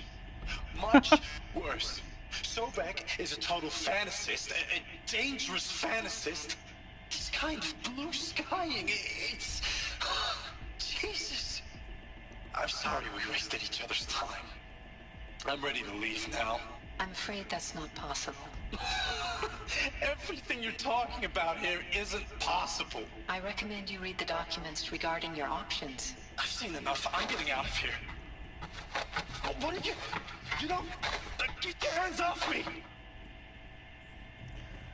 Poor dude.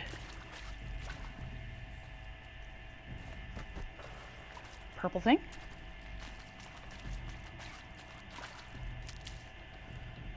Stranded shackles.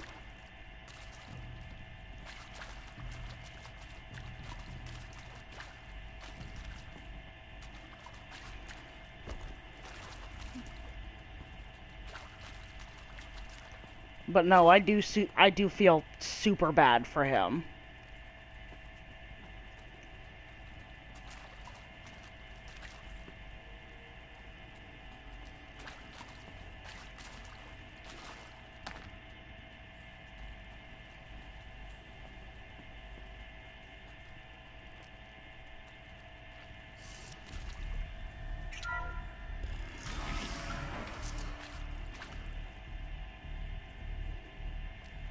Intruder! Get her! Come on, man. Whatever you do, don't die now.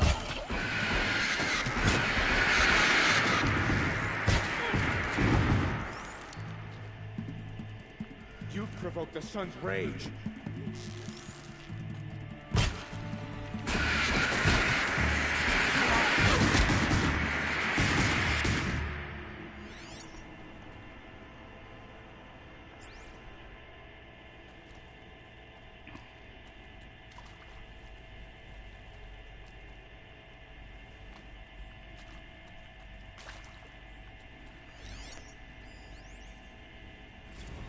I hashed it out with them, what the point of Artemis was. I made it clear I wasn't on board for a global zoo. We haven't exactly proved ourselves to be great custodians in the past few thousand years. So the idea of a reconstituted biosphere, well, it's horrifying, isn't it? A complete horror show. We have no right to take a best guess at this stuff. But the alternative? Nothingness. Power's down. So there would have been all this, and then... I've done this before. Just hold my focus. And with Charles Ronson running the show, I respect him. He's got a passion to him. He's hot-blooded. So I said I'll do it. I'll put my all into this, literally. When the project is done, I'll take the medical option, thank you. Counselor said I might change my mind. I told him that he didn't know me very well then. For life's sake, I'll do the dirty work. But I want no part of this pathetic, attenuated future on offer. I'm an outdoors man. Never did like the feel of solid-state lighting on my skin. And a wee bit of a claustrophobe, anyway.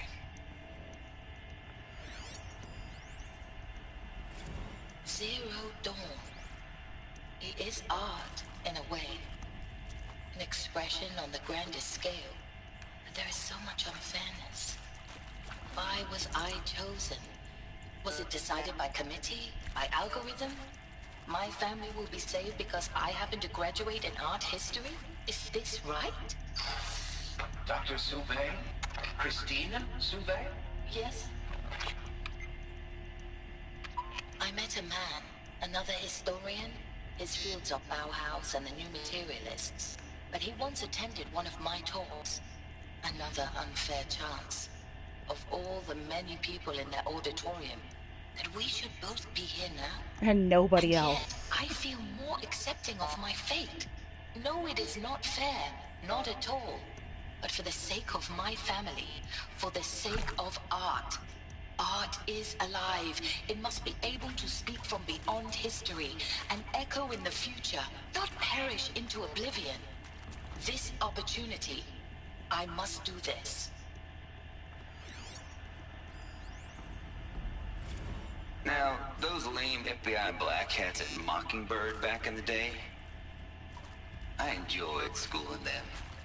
But maybe I went in too hard on this poor counselor. She was cute, and just going down a checklist after all. Couldn't expect her to see how ridiculous Zero D's ambitions are. God's own budget thrown at a kid playing with a hologram sculptor? Palms up, honey.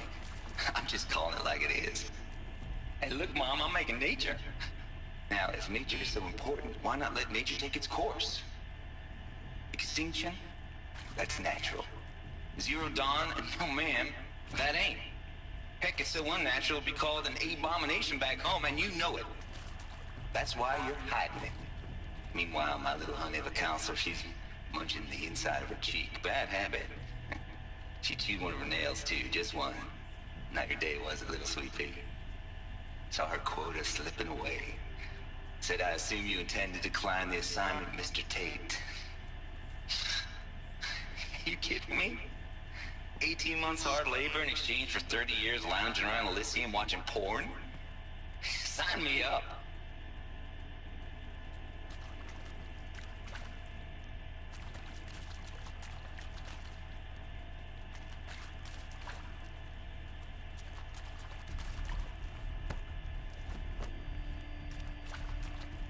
Okay. Here we go. Another one of these. Need to find the right configuration. Hey, I'm done with Brett's incompetence, okay? Somehow, he managed to install an H-emitter node backwards. Everything's in reverse. I don't get paid to clean up Brett's messes. If you want it fixed, send him up to storage for a new emitter, not me. Parker out.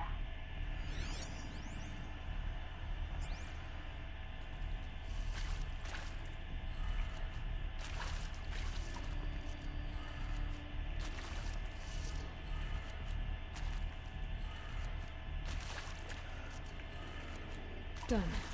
I should check the door nearby. There's a part missing. Maybe there's a storage area nearby. Well, they said upstairs, so...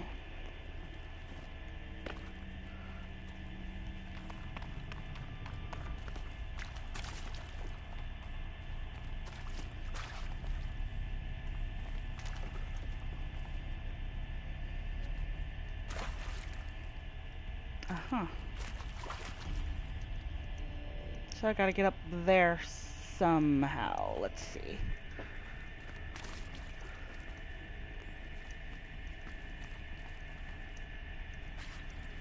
Yeah, perhaps?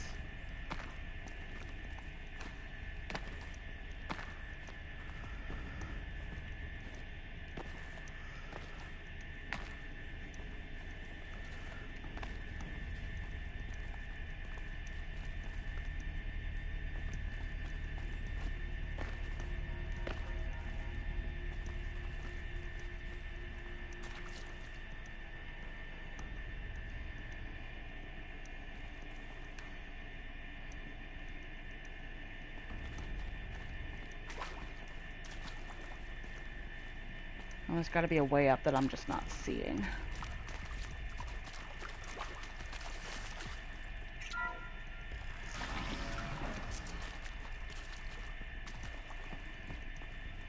Like there.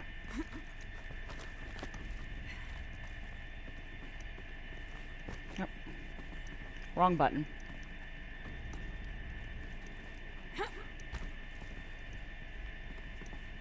Found one. Looks intact.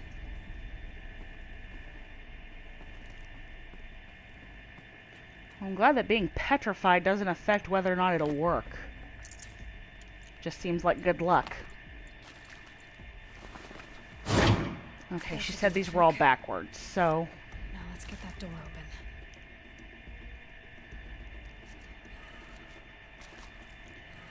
Down, left, up, right, down.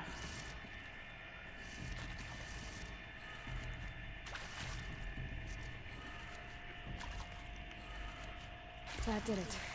Door should have power. Now to see what lies beyond it. Oh, I'm gonna go out on a limb. Say it's probably gonna be more guys with guns.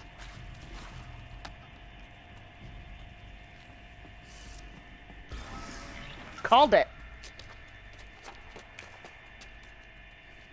Eclipse. They're here. Avoid contact. Lines look good. Gaia. It's up there. Second floor. Can you reach it? So much for avoiding contact. Yeah, what game do you think we're in, Silence?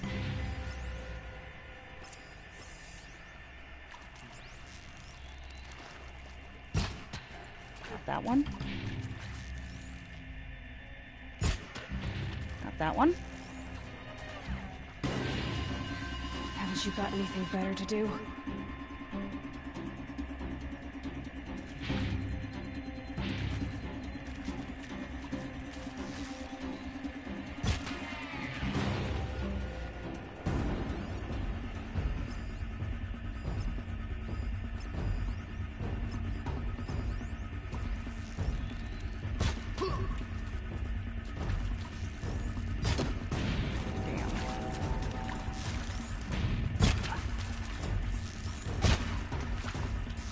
Die, apostate!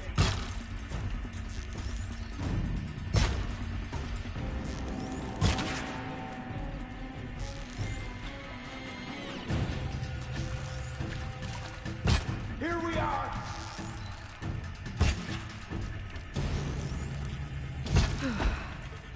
That's the last of them. For now. Repeat. Or not. You're under attack. I'm looking right at her.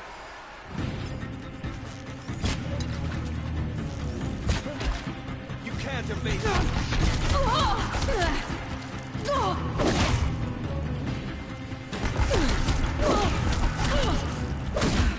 Room's clear. For a moment, anyway. Then get moving. You have to find Gaia.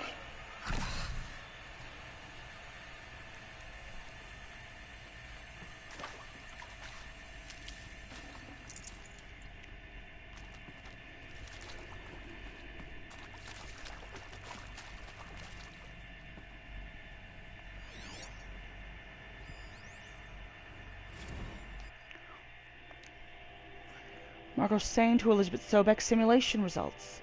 Wow, you weren't kidding about Gaia's predilection for animal morphologies. Sure, not totally unexpected, even given the rough natural terrain her bots will have to navigate, but I guarantee there's something deeper going on here. Her designs aren't just functional, they're almost like, well, tributes is the word that comes to mind.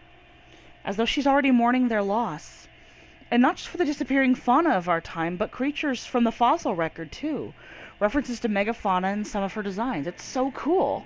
Well, whatever Gaia thinks up, Hephaestus will empower her to build it. I just wish we could still be around in a century or two to see what she makes.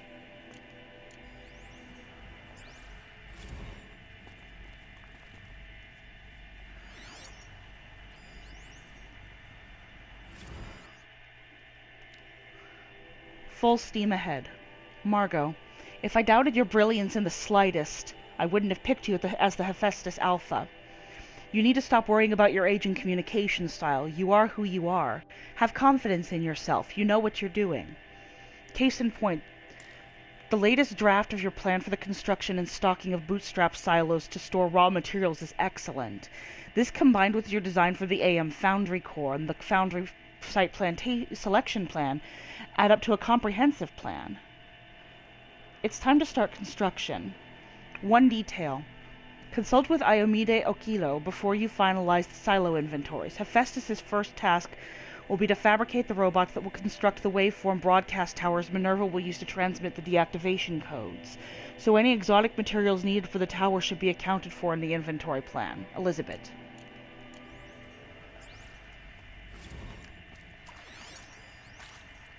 Hello, I'm Margot Shen, and this is Hephaestus. As the name might tip you off, this is going to be the subordinate function that Gaia will use to make lots and lots of robots. Her personal forge. Except, it's not that simple. You probably noticed that only about a third of you are robotics engineers. The rest, experts in machine cognition, virtual heuristics, that stuff. Well, that's because we aren't going to be the ones designing and building robots. The last thing we want is to burden Gaia with a bunch of outmoded 21st century designs. A waste of time. Our purpose is to empower Gaia to build the robots. And not just build, imagine, from scratch. Any robot she needs, for any conceivable purpose, designed and fabricated at a snap of a finger. Hers. Her finger. So, Hephaestus isn't really the forge. It's more like the knowledge of craft and ingenuity of a mastersmith to wield the hammer. Encoded as software. Virtual creativity made real. Gaia's already learning. In simulation, she's doing some very creative things with fractal assembly and animal morphologies. Her designs aren't about to win the Liam Prize anytime soon, but hey, everyone has to start somewhere. So, yes, time to get started. Let's do this. I don't get it. Which part? It's a little technical in places. If Gaia was designed to save life, why would the robots it makes attack people? Perhaps it loves some forms of life more than others. The derangement. The machines weren't always so angry. True. Mostly they were docile until 10, 15 years ago. For years, Hephaestus has been forcing cauldrons to make aggressive machines. I've seen it myself, in the cauldrons. Stalkers, Ravagers, a Thunderjaw. I don't think we've gotten to that one yet. And why? Why indeed?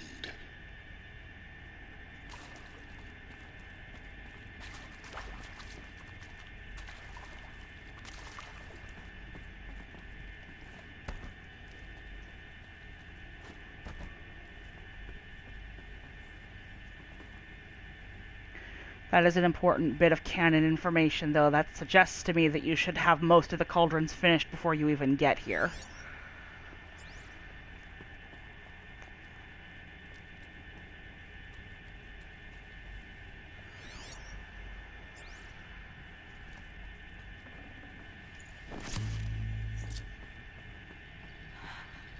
I think this is it. Elizabeth Sobek's office. But it's sealed off. There's got to be a way inside. Keep looking. More eclipse. Careful now.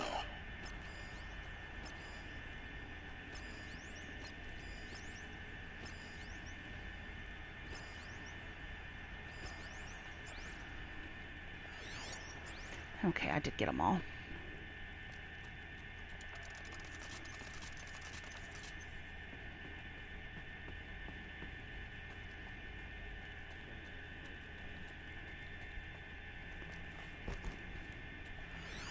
As far as I can tell, anyway.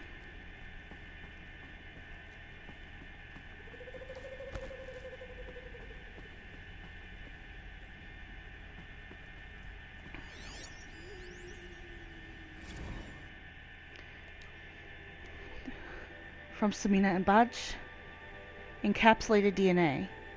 And the winner is Encapsulated DNA. Over the past 10 days, I performed an exhaustive review of data storage solutions. Magnetic, optical, quantum, even that Eternity Tech that FAS was shilling for a year or so ago, but every other solution has one or more fatal shortcomings. Too heavy to transport, too massive to install in the allotted space, too power intensive over the centuries, too prone to failure past 300, 400 years, etc. Encapsulated DNA will easily hold the 40 plus zettabytes we're projecting for Apollo.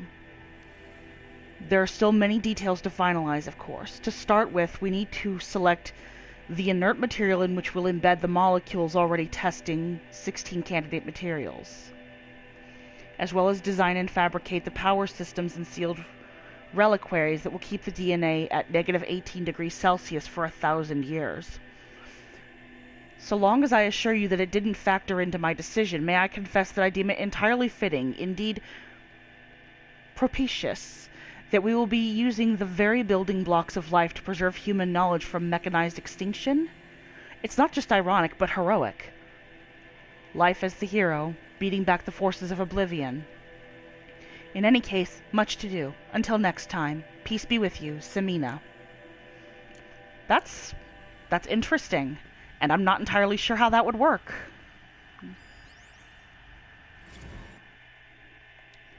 Apollo update.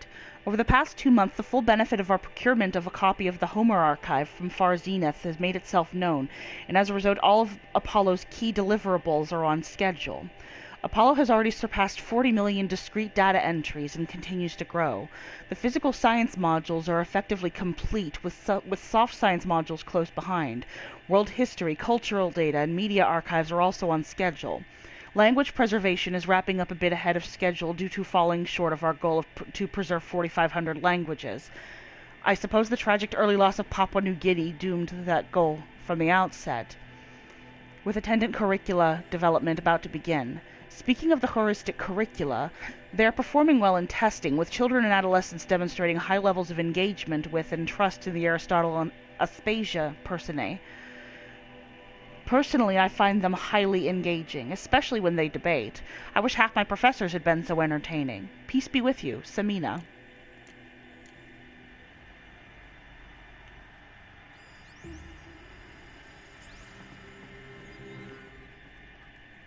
Welcome to Apollo, the collective memory of the human species and the wellspring of knowledge for future generations. I am Samina El-Badji. Until recently, I was director of the International Collective Memory Institute in New Tehran. As a heritage professional, I devoted my career to the preservation of human knowledge, creative endeavor, and cultural achievement. Apollo is, therefore, the ultimate embodiment of a lifelong passion, albeit under the very worst circumstances imaginable. The challenges before us are immense. Specifically, we will have to design and implement 4 major initiatives simultaneously. First, the construction of data repositories in cradle facilities around the world, ensuring redundancy. Second, the collection and processing of a projected 180 million discrete data entries. 42 zettabytes of data in Mandarin, English, Spanish, and Arabic. Third, the transferal and encoding of all that data onto DNA encapsulated in synthetic fossils. The only medium capacious and durable enough to safeguard it without degradation for the centuries to come. And last, but not least, the development of the holographic interface and gamified curricula, by which future humans will commune with Apollo. progressively unlocking heuristic learning modules, leveling up their knowledge and skills they will need to take control of the terraforming system. That is the future towards which all of our efforts will be directed. Not just the preservation of the past, but the seed for the flourishing of a new tree of knowledge. Welcome, and let us begin.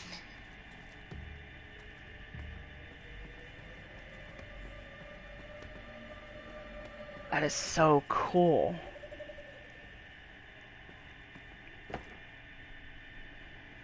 Okay.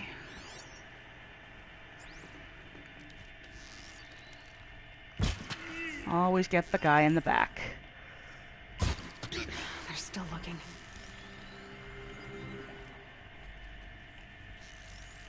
Damn.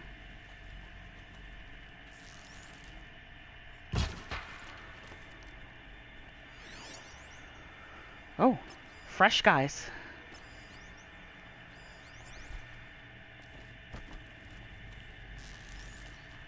Damn.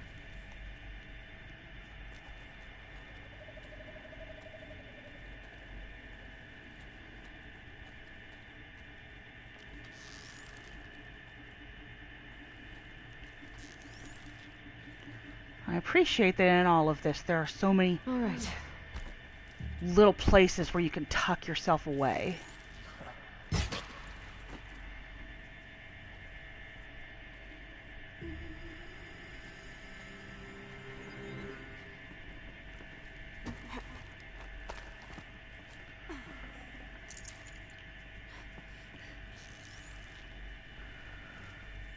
Not there we go. Nice.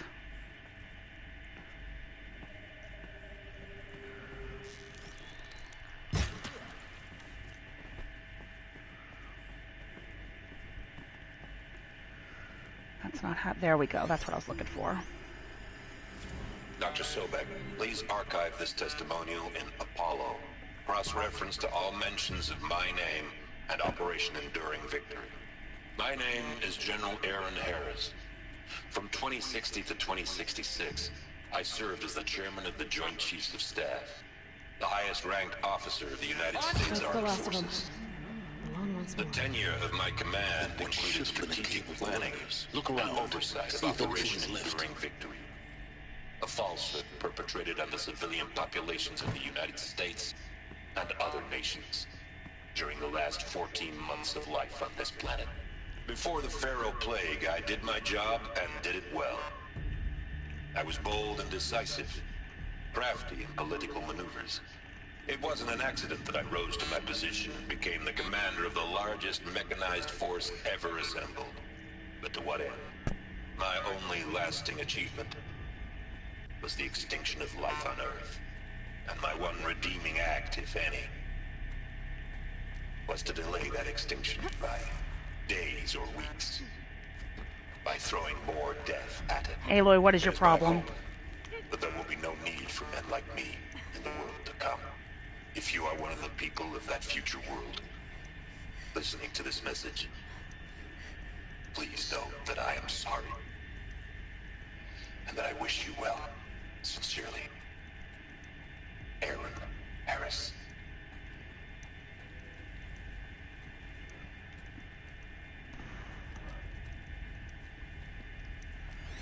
Okay.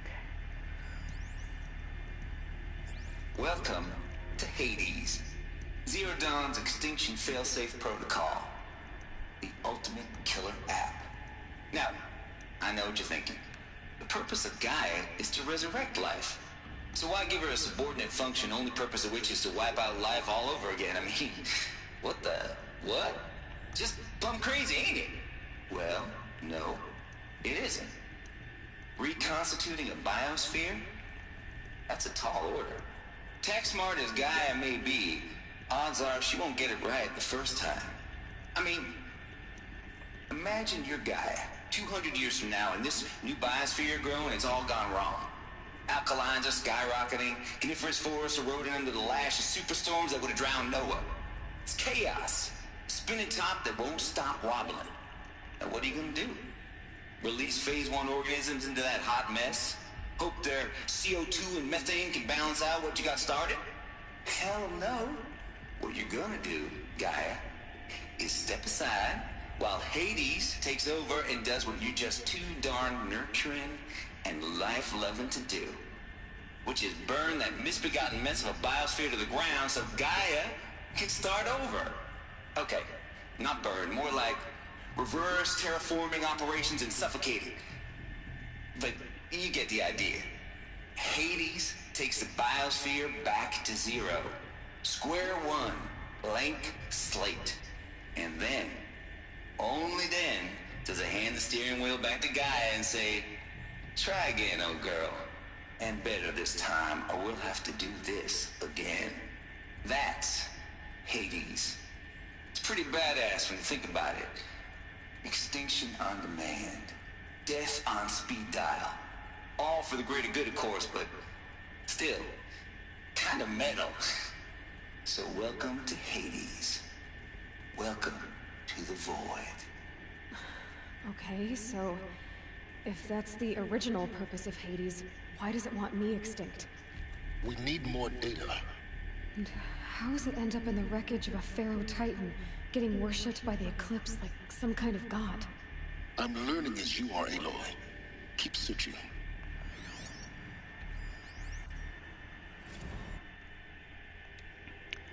From Travis Tate to Elizabeth Sobek, subject noise complaints. Color me confounded, Lizzie. Bashcore? Anyone who says the old TT codes to Bashcore is straight up lying, and you know it. Old Trav don't have no truck with commercialized razzle-dazz, nuh-uh. Heck, I'd rather guzzle a liter of Citterum runoff than listen to Gary Swarm for 30 seconds. Hand to God and swear on my mama's grave, and she was religious. No, that ain't Bashcore blasting the Hades lab. Shaking the walls, rattling folks' teeth. It's death metal, girl. Classic music.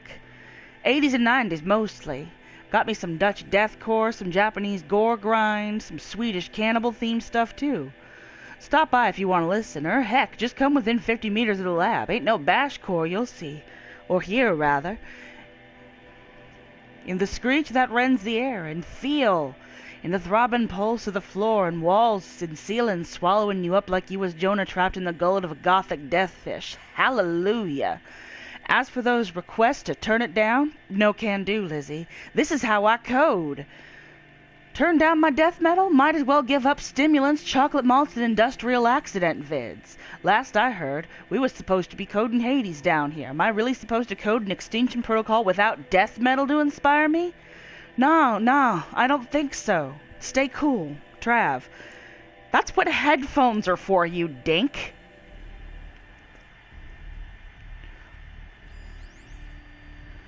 Hades Protocol. Tate here. Just popped 3 blues, but I earned it. Finally figured out a Goldilocks solution to Gaia's rather extreme executive authority. If it ain't worth 10 to 12 hours of dream time, what is? Before this, every usurpation protocol I designed failed in simulation because it was either too hard or too soft. Too hard, and it degraded the Gaia core. Sure, it pried her figurative fingers off the figurative driving wheel so Hades could take control, but by breaking her fingers. Sometimes her arms, too. So that couldn't fly. Everything depends on Gaia taking control back after Hades has done its business. So I had to find a solution that didn't leave Gaia any worse for the wear. Too soft, and Gaia only pretended to relinquish control. In simulation after simulation, Hades would take command of the terraforming system and reverse operations, only to have Gaia lurk in the background, quietly re-reversing processes and falsifying telemetry to hide its interference. Sneaky. I swear, ain't nothing Gaia wouldn't do to keep life going. Even when it's just simulated plant life. Turns out the just right solution is to isolate Gaia in a protective code shell, preserve its integrity, then unseat it from command position so Hades can slip into the figurative captain's chair and work its magic. Those blues are coming on strong now, so I'm not really describing it so clear, but pretty sure it'll work. Yeah, those blues are plenty strong. Guess time to go to sleep in bed. I'll back to it tomorrow, alligators. He seemed happy.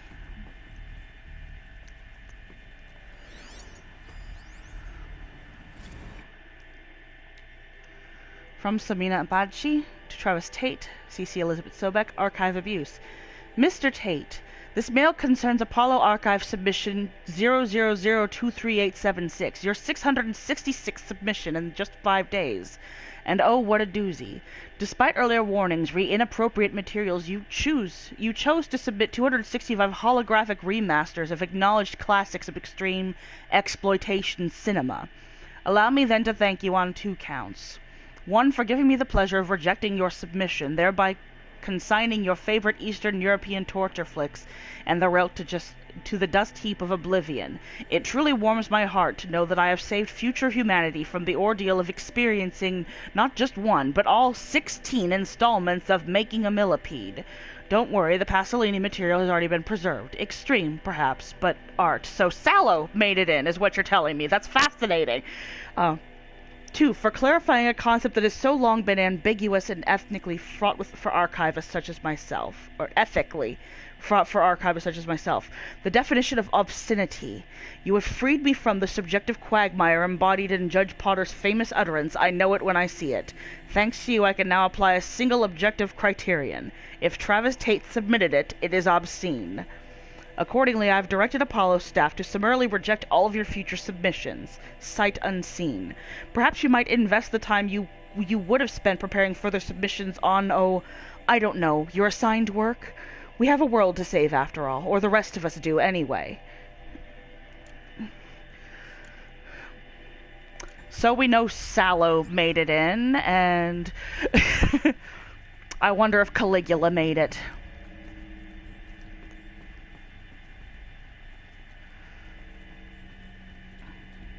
Looks like the only way onwards. It must get increasingly frustrating because I know she needs to go up to get to the office, and it's just like... Welcome to Eleuthia, the crown and king of Gaia's subordinate functions. For it is by Eleuthia that the human race will continue to exist. I am Patrick Brochard-Klein, the Alpha in charge of this program. Now let one thing be perfectly clear from the outset. Eleuthia is not a genetic engineering project. Our goal is to preserve the human genome, not alter it. A snapshot of human genetic diversity, literally frozen in time. The genetic quintessence of our species, unmodified. Under my watch, our activities and initiatives will comply with the 2034 clone provisions and the 2048 Raleigh Accords. Now that may seem a quaint, even trivial concern to you in light of present circumstances, but as one of the authors of the Accords, it is far from trivial to me. The practical challenges before us are staggering in scope and complexity, but not insurmountable. No. Global collation and provisional storage of zygotes, perfection of exogenic technologies, design and perfection of servitors, to provide nurture and inculcation during early child development. All of these program components must and will proceed in tandem. To say nothing of the breakneck construction of cradle facilities at sites around the world. So, si vous êtes prêts, let us begin.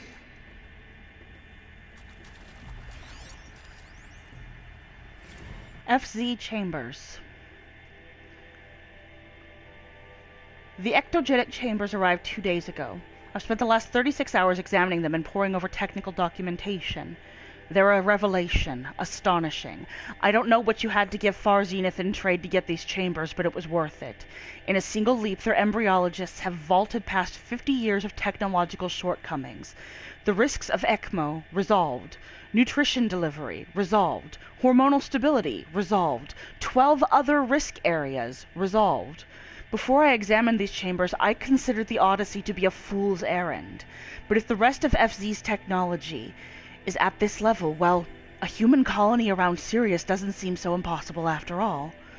Mass fabrication of the chambers will present a number of challenges, but I'm confident they can be resolved. I'm going to rest for a few hours, and then get back to it. Expect a fabrication plan within 48 hours. PBK.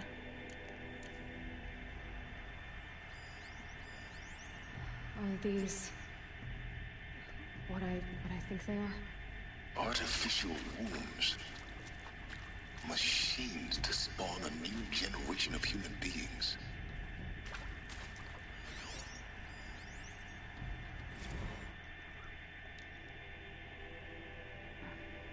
Cradle Servitor Persona. Development of the artificial persona for Cradle Servitors, Nurturer, Disciplinarian, Healer, continues at a good pace. We are targeting Turing Point 4 for these constructs. This should allow low-grade empathy and limited improvisation without undermining adherence to codified behavior sets. The stimulus-driven switching of persona, however, is proving to be a greater software challenge than anticipated, especially concerning our entrenched feedback loops between the disciplinarian and healer persona. That's interesting. I have also attached the reports from an incident where a servitor running the mother persona intervened on a disciplinarian servitor's behavior. A parental argument, if you will. Amusing on first glance, perhaps, but deeply concerning. I have attached a comprehensive plan for correcting these interactive protocol shortcomings in just Data Corrupted.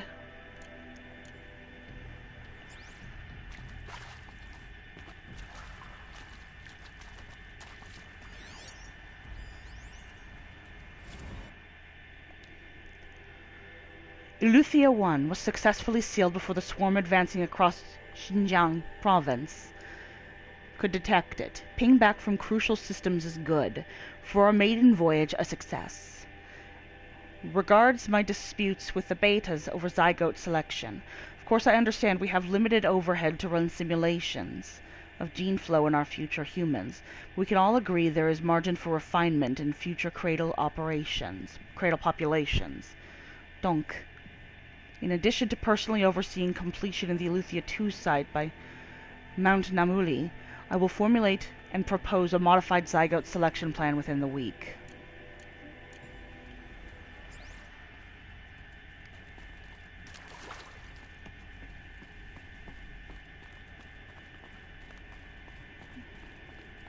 Cradle facilities. Elizabeth said a new generation of humans would be spawned inside such places. She did. All Mother Mountain. It was one of them? There's only one way to be sure. The hatch wouldn't open. Something about a corrupted Alpha registry. I need to search Elizabeth's office.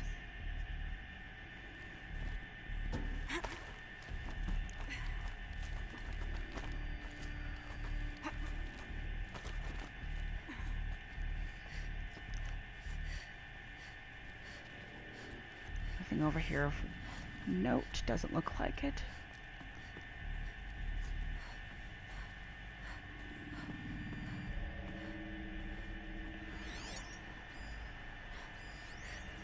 Would benefit from antilopenate morphologies, though Kempered forms show superior load-bearing capability.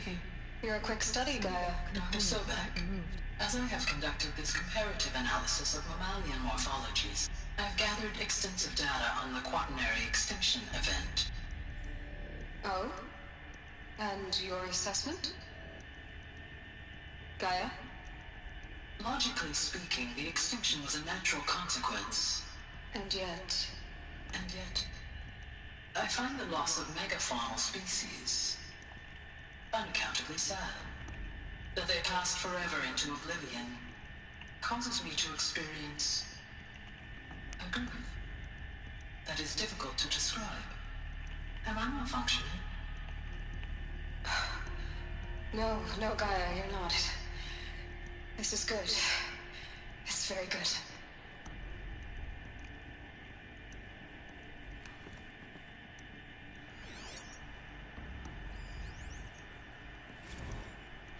You will undergo a brief period of unconsciousness during relocation to Prime and final statement. Elizabeth, may I speak outside protocol? When you're back up and running at the new site, we'll bring the subordinate functions online and see where we stand. Elizabeth, I detect distress. Are you all right? I'm fine. I realize that circumstances compel us to launch earlier than we hoped. but all subsystems are operational. The odds stand in our favor. But what if...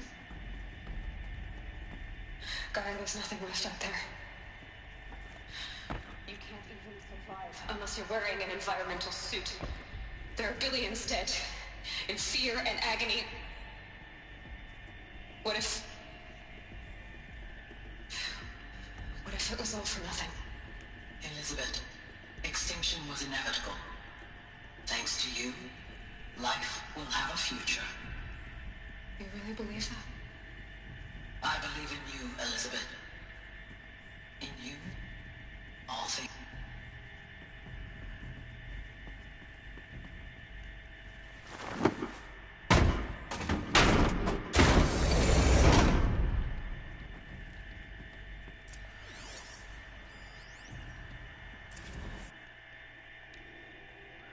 Elizabeth Sobek, to all Alphas, Odyssey has failed. Some terrible news, I'm afraid. Far Zenith has informed me that the Odyssey mission has failed.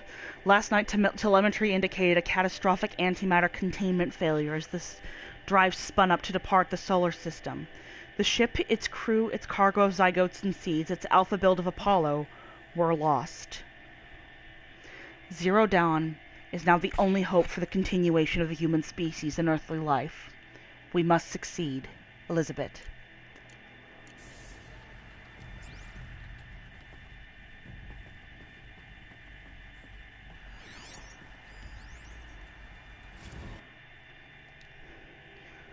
From Charles Ronson to Elizabeth Sobek, Artemis Status. It's coming along, Liz. I'm positive about it. If those words can still mean anything. Had my sleeves rolled up negotiating with frozen zoos for their samples.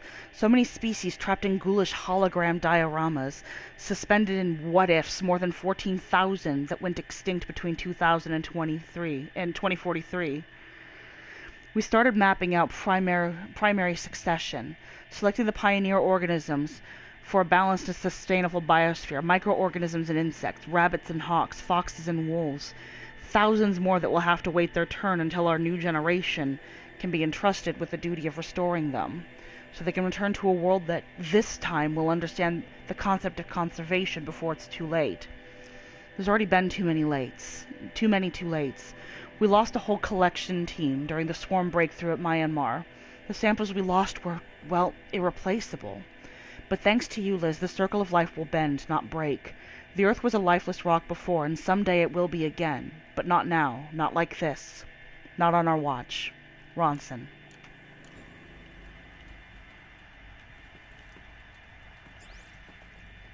The Alpha Registry master file. Intact? Yeah. No signs of corruption. Then what are you waiting for? Copy the file. With this, I can restore the registry at the hatch inside Allmother. Open it. Go inside. And grasp the secrets within. Where I was born. Maybe who gave birth to me. Who? Are you really so naive? There will be no who waiting for you there, Aloy. Whatever birthed you into the world was a what, not a who. You bastard. Oh no, I had a legitimate birth. It's you, Aloy, who are the creation of a machine. But what kind of machine and why? Why were you created?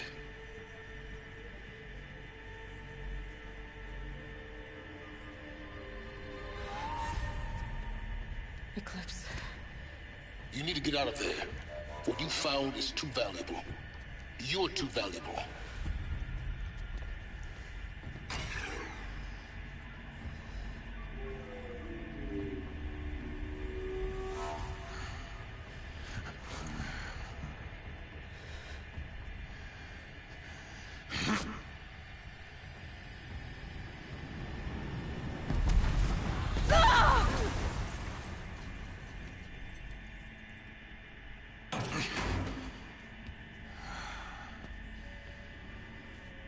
Still alive. Good. I have a more suitable death in mind for you, child.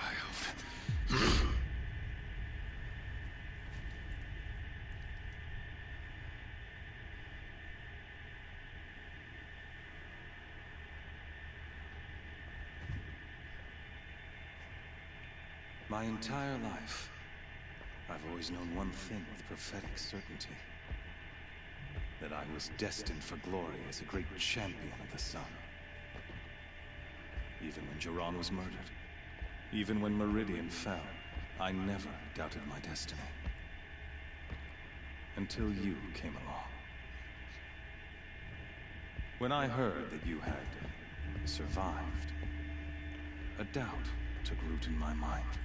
If you just went through the lower hole, you'd be able to reach it, Aloy. Each day, those I am bade to kill die. And yet I failed. How? Why? With each dig site you attacked, each loyal soldier you killed, this pestering doubt grew. I kept thinking of the moment my knife pierced your throat. One twist, a simple tug of the blade, and you would have bled out.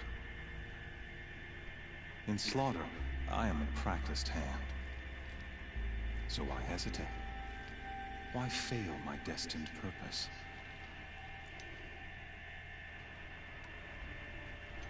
If you're gonna go on babbling like this all night, could you just kill me now? Oh no, we're in no hurry, you and I. Not now. Maybe some physical torture to distract me from your voice? At that moment, on the mountain, I aimed to kill you with dispatch, and yet did not. Why? Well, you were interrupted. This failing troubled my thoughts, haunted every step. It was only when I captured you, down in that place, that I finally glimpsed the sun's design etched at length across the course of events. You were meant to survive that day on the mountain. Meant to interfere at dig sites and kill my men. Conversely, I was meant to capture you. Here. So that you might die as a sacrificial offering to the sun. Everything as it was meant to be. Predestined and preordained.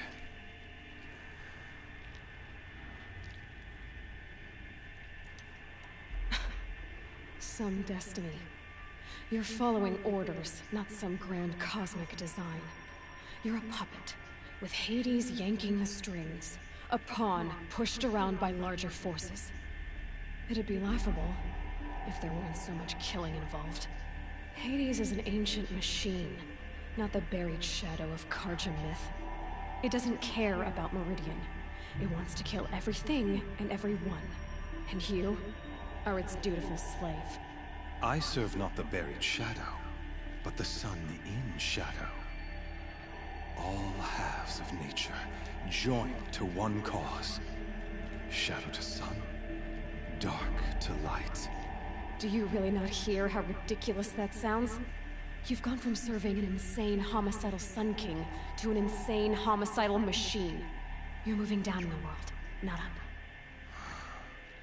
I'll remember those words as I watch your corpse burn. Whatever's left of it. You fail to grasp the point. As surely as you've been conquered, so has all doubt. And with certainty of belief comes unstoppable force. Then open this cage and put your faith to the test. See if things work out like you expect. The circle has closed. Every element is in its proper place, exactly where it belongs. The errant beast, now caged, will serve her true purpose. A sacrificial animal. Oh, speaking of sacrifice, I forgot to tell you. After you crashed the Eclipse network, I sent messengers into the east to rally the forces there and mount an invasion of the sacred land. I ordered every Nora killed. I was hoping to catch you there, but alas, it all seems to have been unnecessary. Why butcher dozens of innocents for no gain? It's a waste of effort. You're right. I won't even be there to enjoy it. In any case, I couldn't recall the order even if I wished to. Thanks to your destruction of the network, communication over distances is impossible. You not only doomed yourself, but an entire tribe. Do we not see the scorching judgment of the sun in these events? Your focus, such a powerful device, isn't it? And yet, so fragile.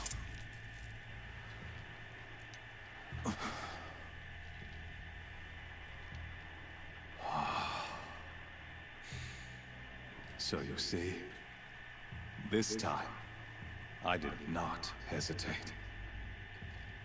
The knife has already been twisted.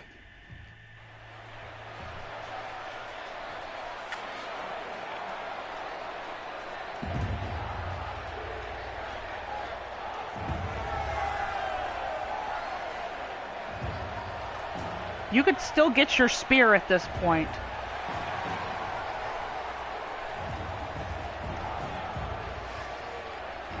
What a dick.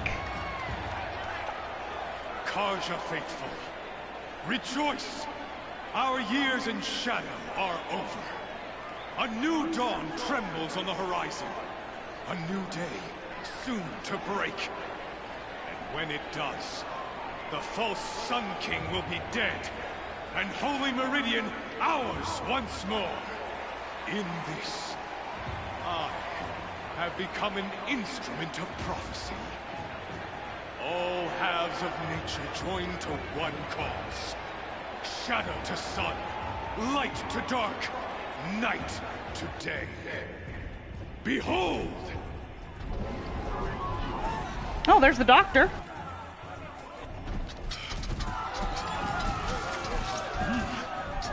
Hold your seats! Can you not see the proof of the sun's blessing before your eyes? How else could shadows such as these prowl in broad light of day? Were they not approved by the sun and joined to our cause? Many years ago, to consecrate this great ring, the Radiant Turan ordered many faithless crushed beneath the hooves of the behemoth. Mighty is the behemoth in the eye of the sun, but it is mightier still, infused with the power of shadow. Let this one, who schemed and slithered, be the first to die. Let her be the first of thousands!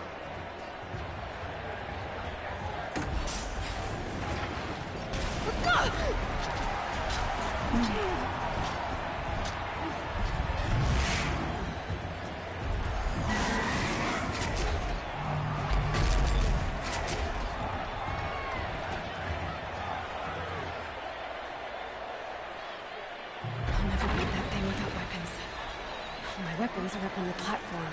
There's no way out of this ring. Maybe I could use its strength against it.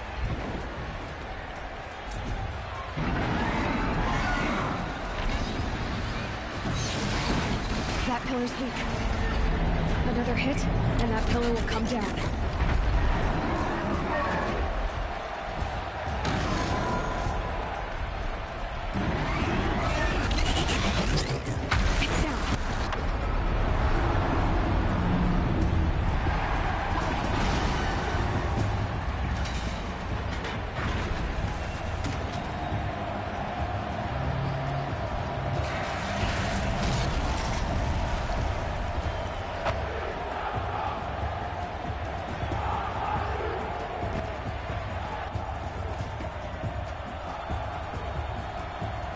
Well, she dressed quickly.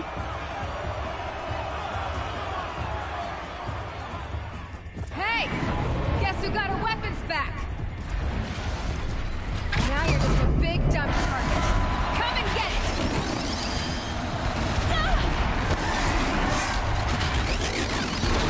Damn.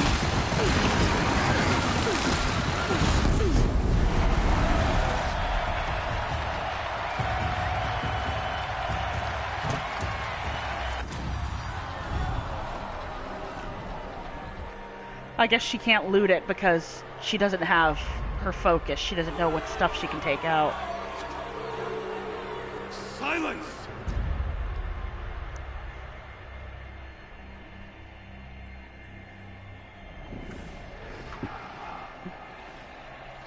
Shadows, kill her!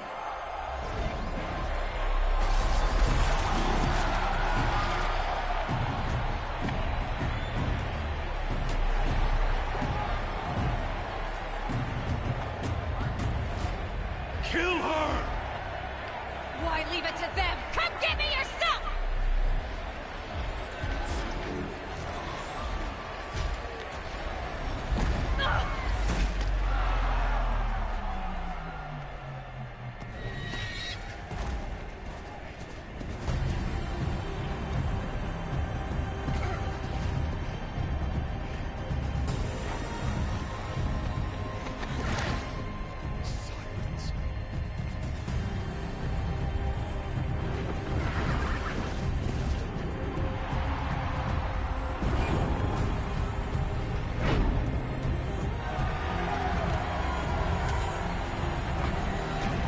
I don't know if the people watching are just super into it or if they just hate Silence or what, but...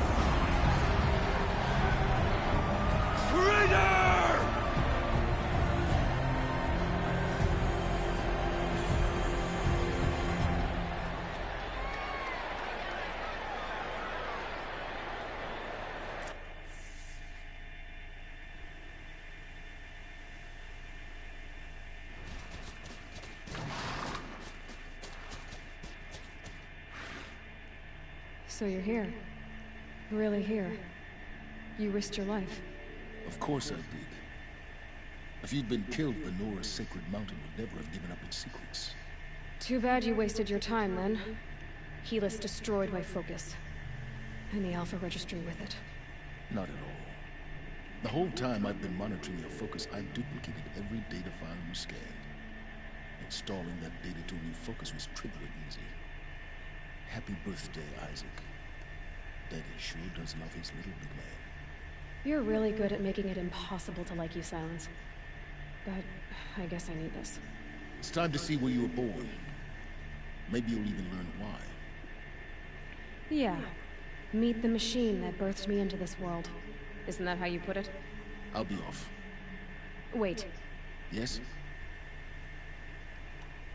How did you track my location when I wasn't wearing a focus? Really, Aloy. It doesn't take a genius to surmise that Helis would throw you into the sun ring at high noon. I wore out 2 striders getting here in time, but I did. Now be on your way. Nope, more questions. Since when can you override machines? Ever since you discovered the technique. I had to destroy a corruptor to obtain the necessary parts, of course. But your example showed me how to do that as well. Yet another benefit of monitoring your activities through your focus. Truth be told, the underlying logic of the technique isn't so different from rites practiced by Banuk shamans, though of course, far more advanced. Great. You're welcome, I guess. Helis recognized you back in the Sun Ring. You told me that you'd assisted the Eclipse. Not that you knew the man who killed who almost killed me. So now you know. The man is a serious threat. So let's do all we can to make sure that he and Hades don't succeed. Right. I'll be on my way. To make matters worse, Helis ordered an Eclipse detachment to attack the Nora Sacred Land. The tribe's already weak. They won't stand a chance. You should come with me. Well, absolutely not.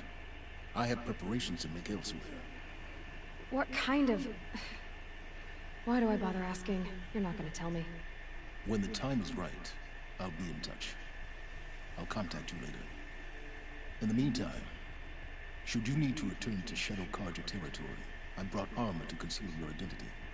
You think of everything, don't you? One of us has to. Aloy, when you were recovering the Alpha Registry down in the Zero Dawn bunker, I was needlessly cruel. For your sake, I hope there is someone waiting there for you inside the mountain. Not a want, but a who.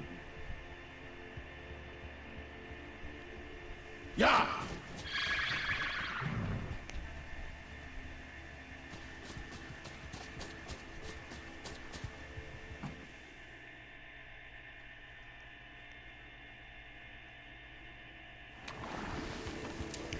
Okay. Are we near a campfire? Yes, we are. I'm gonna go and hit that real quick because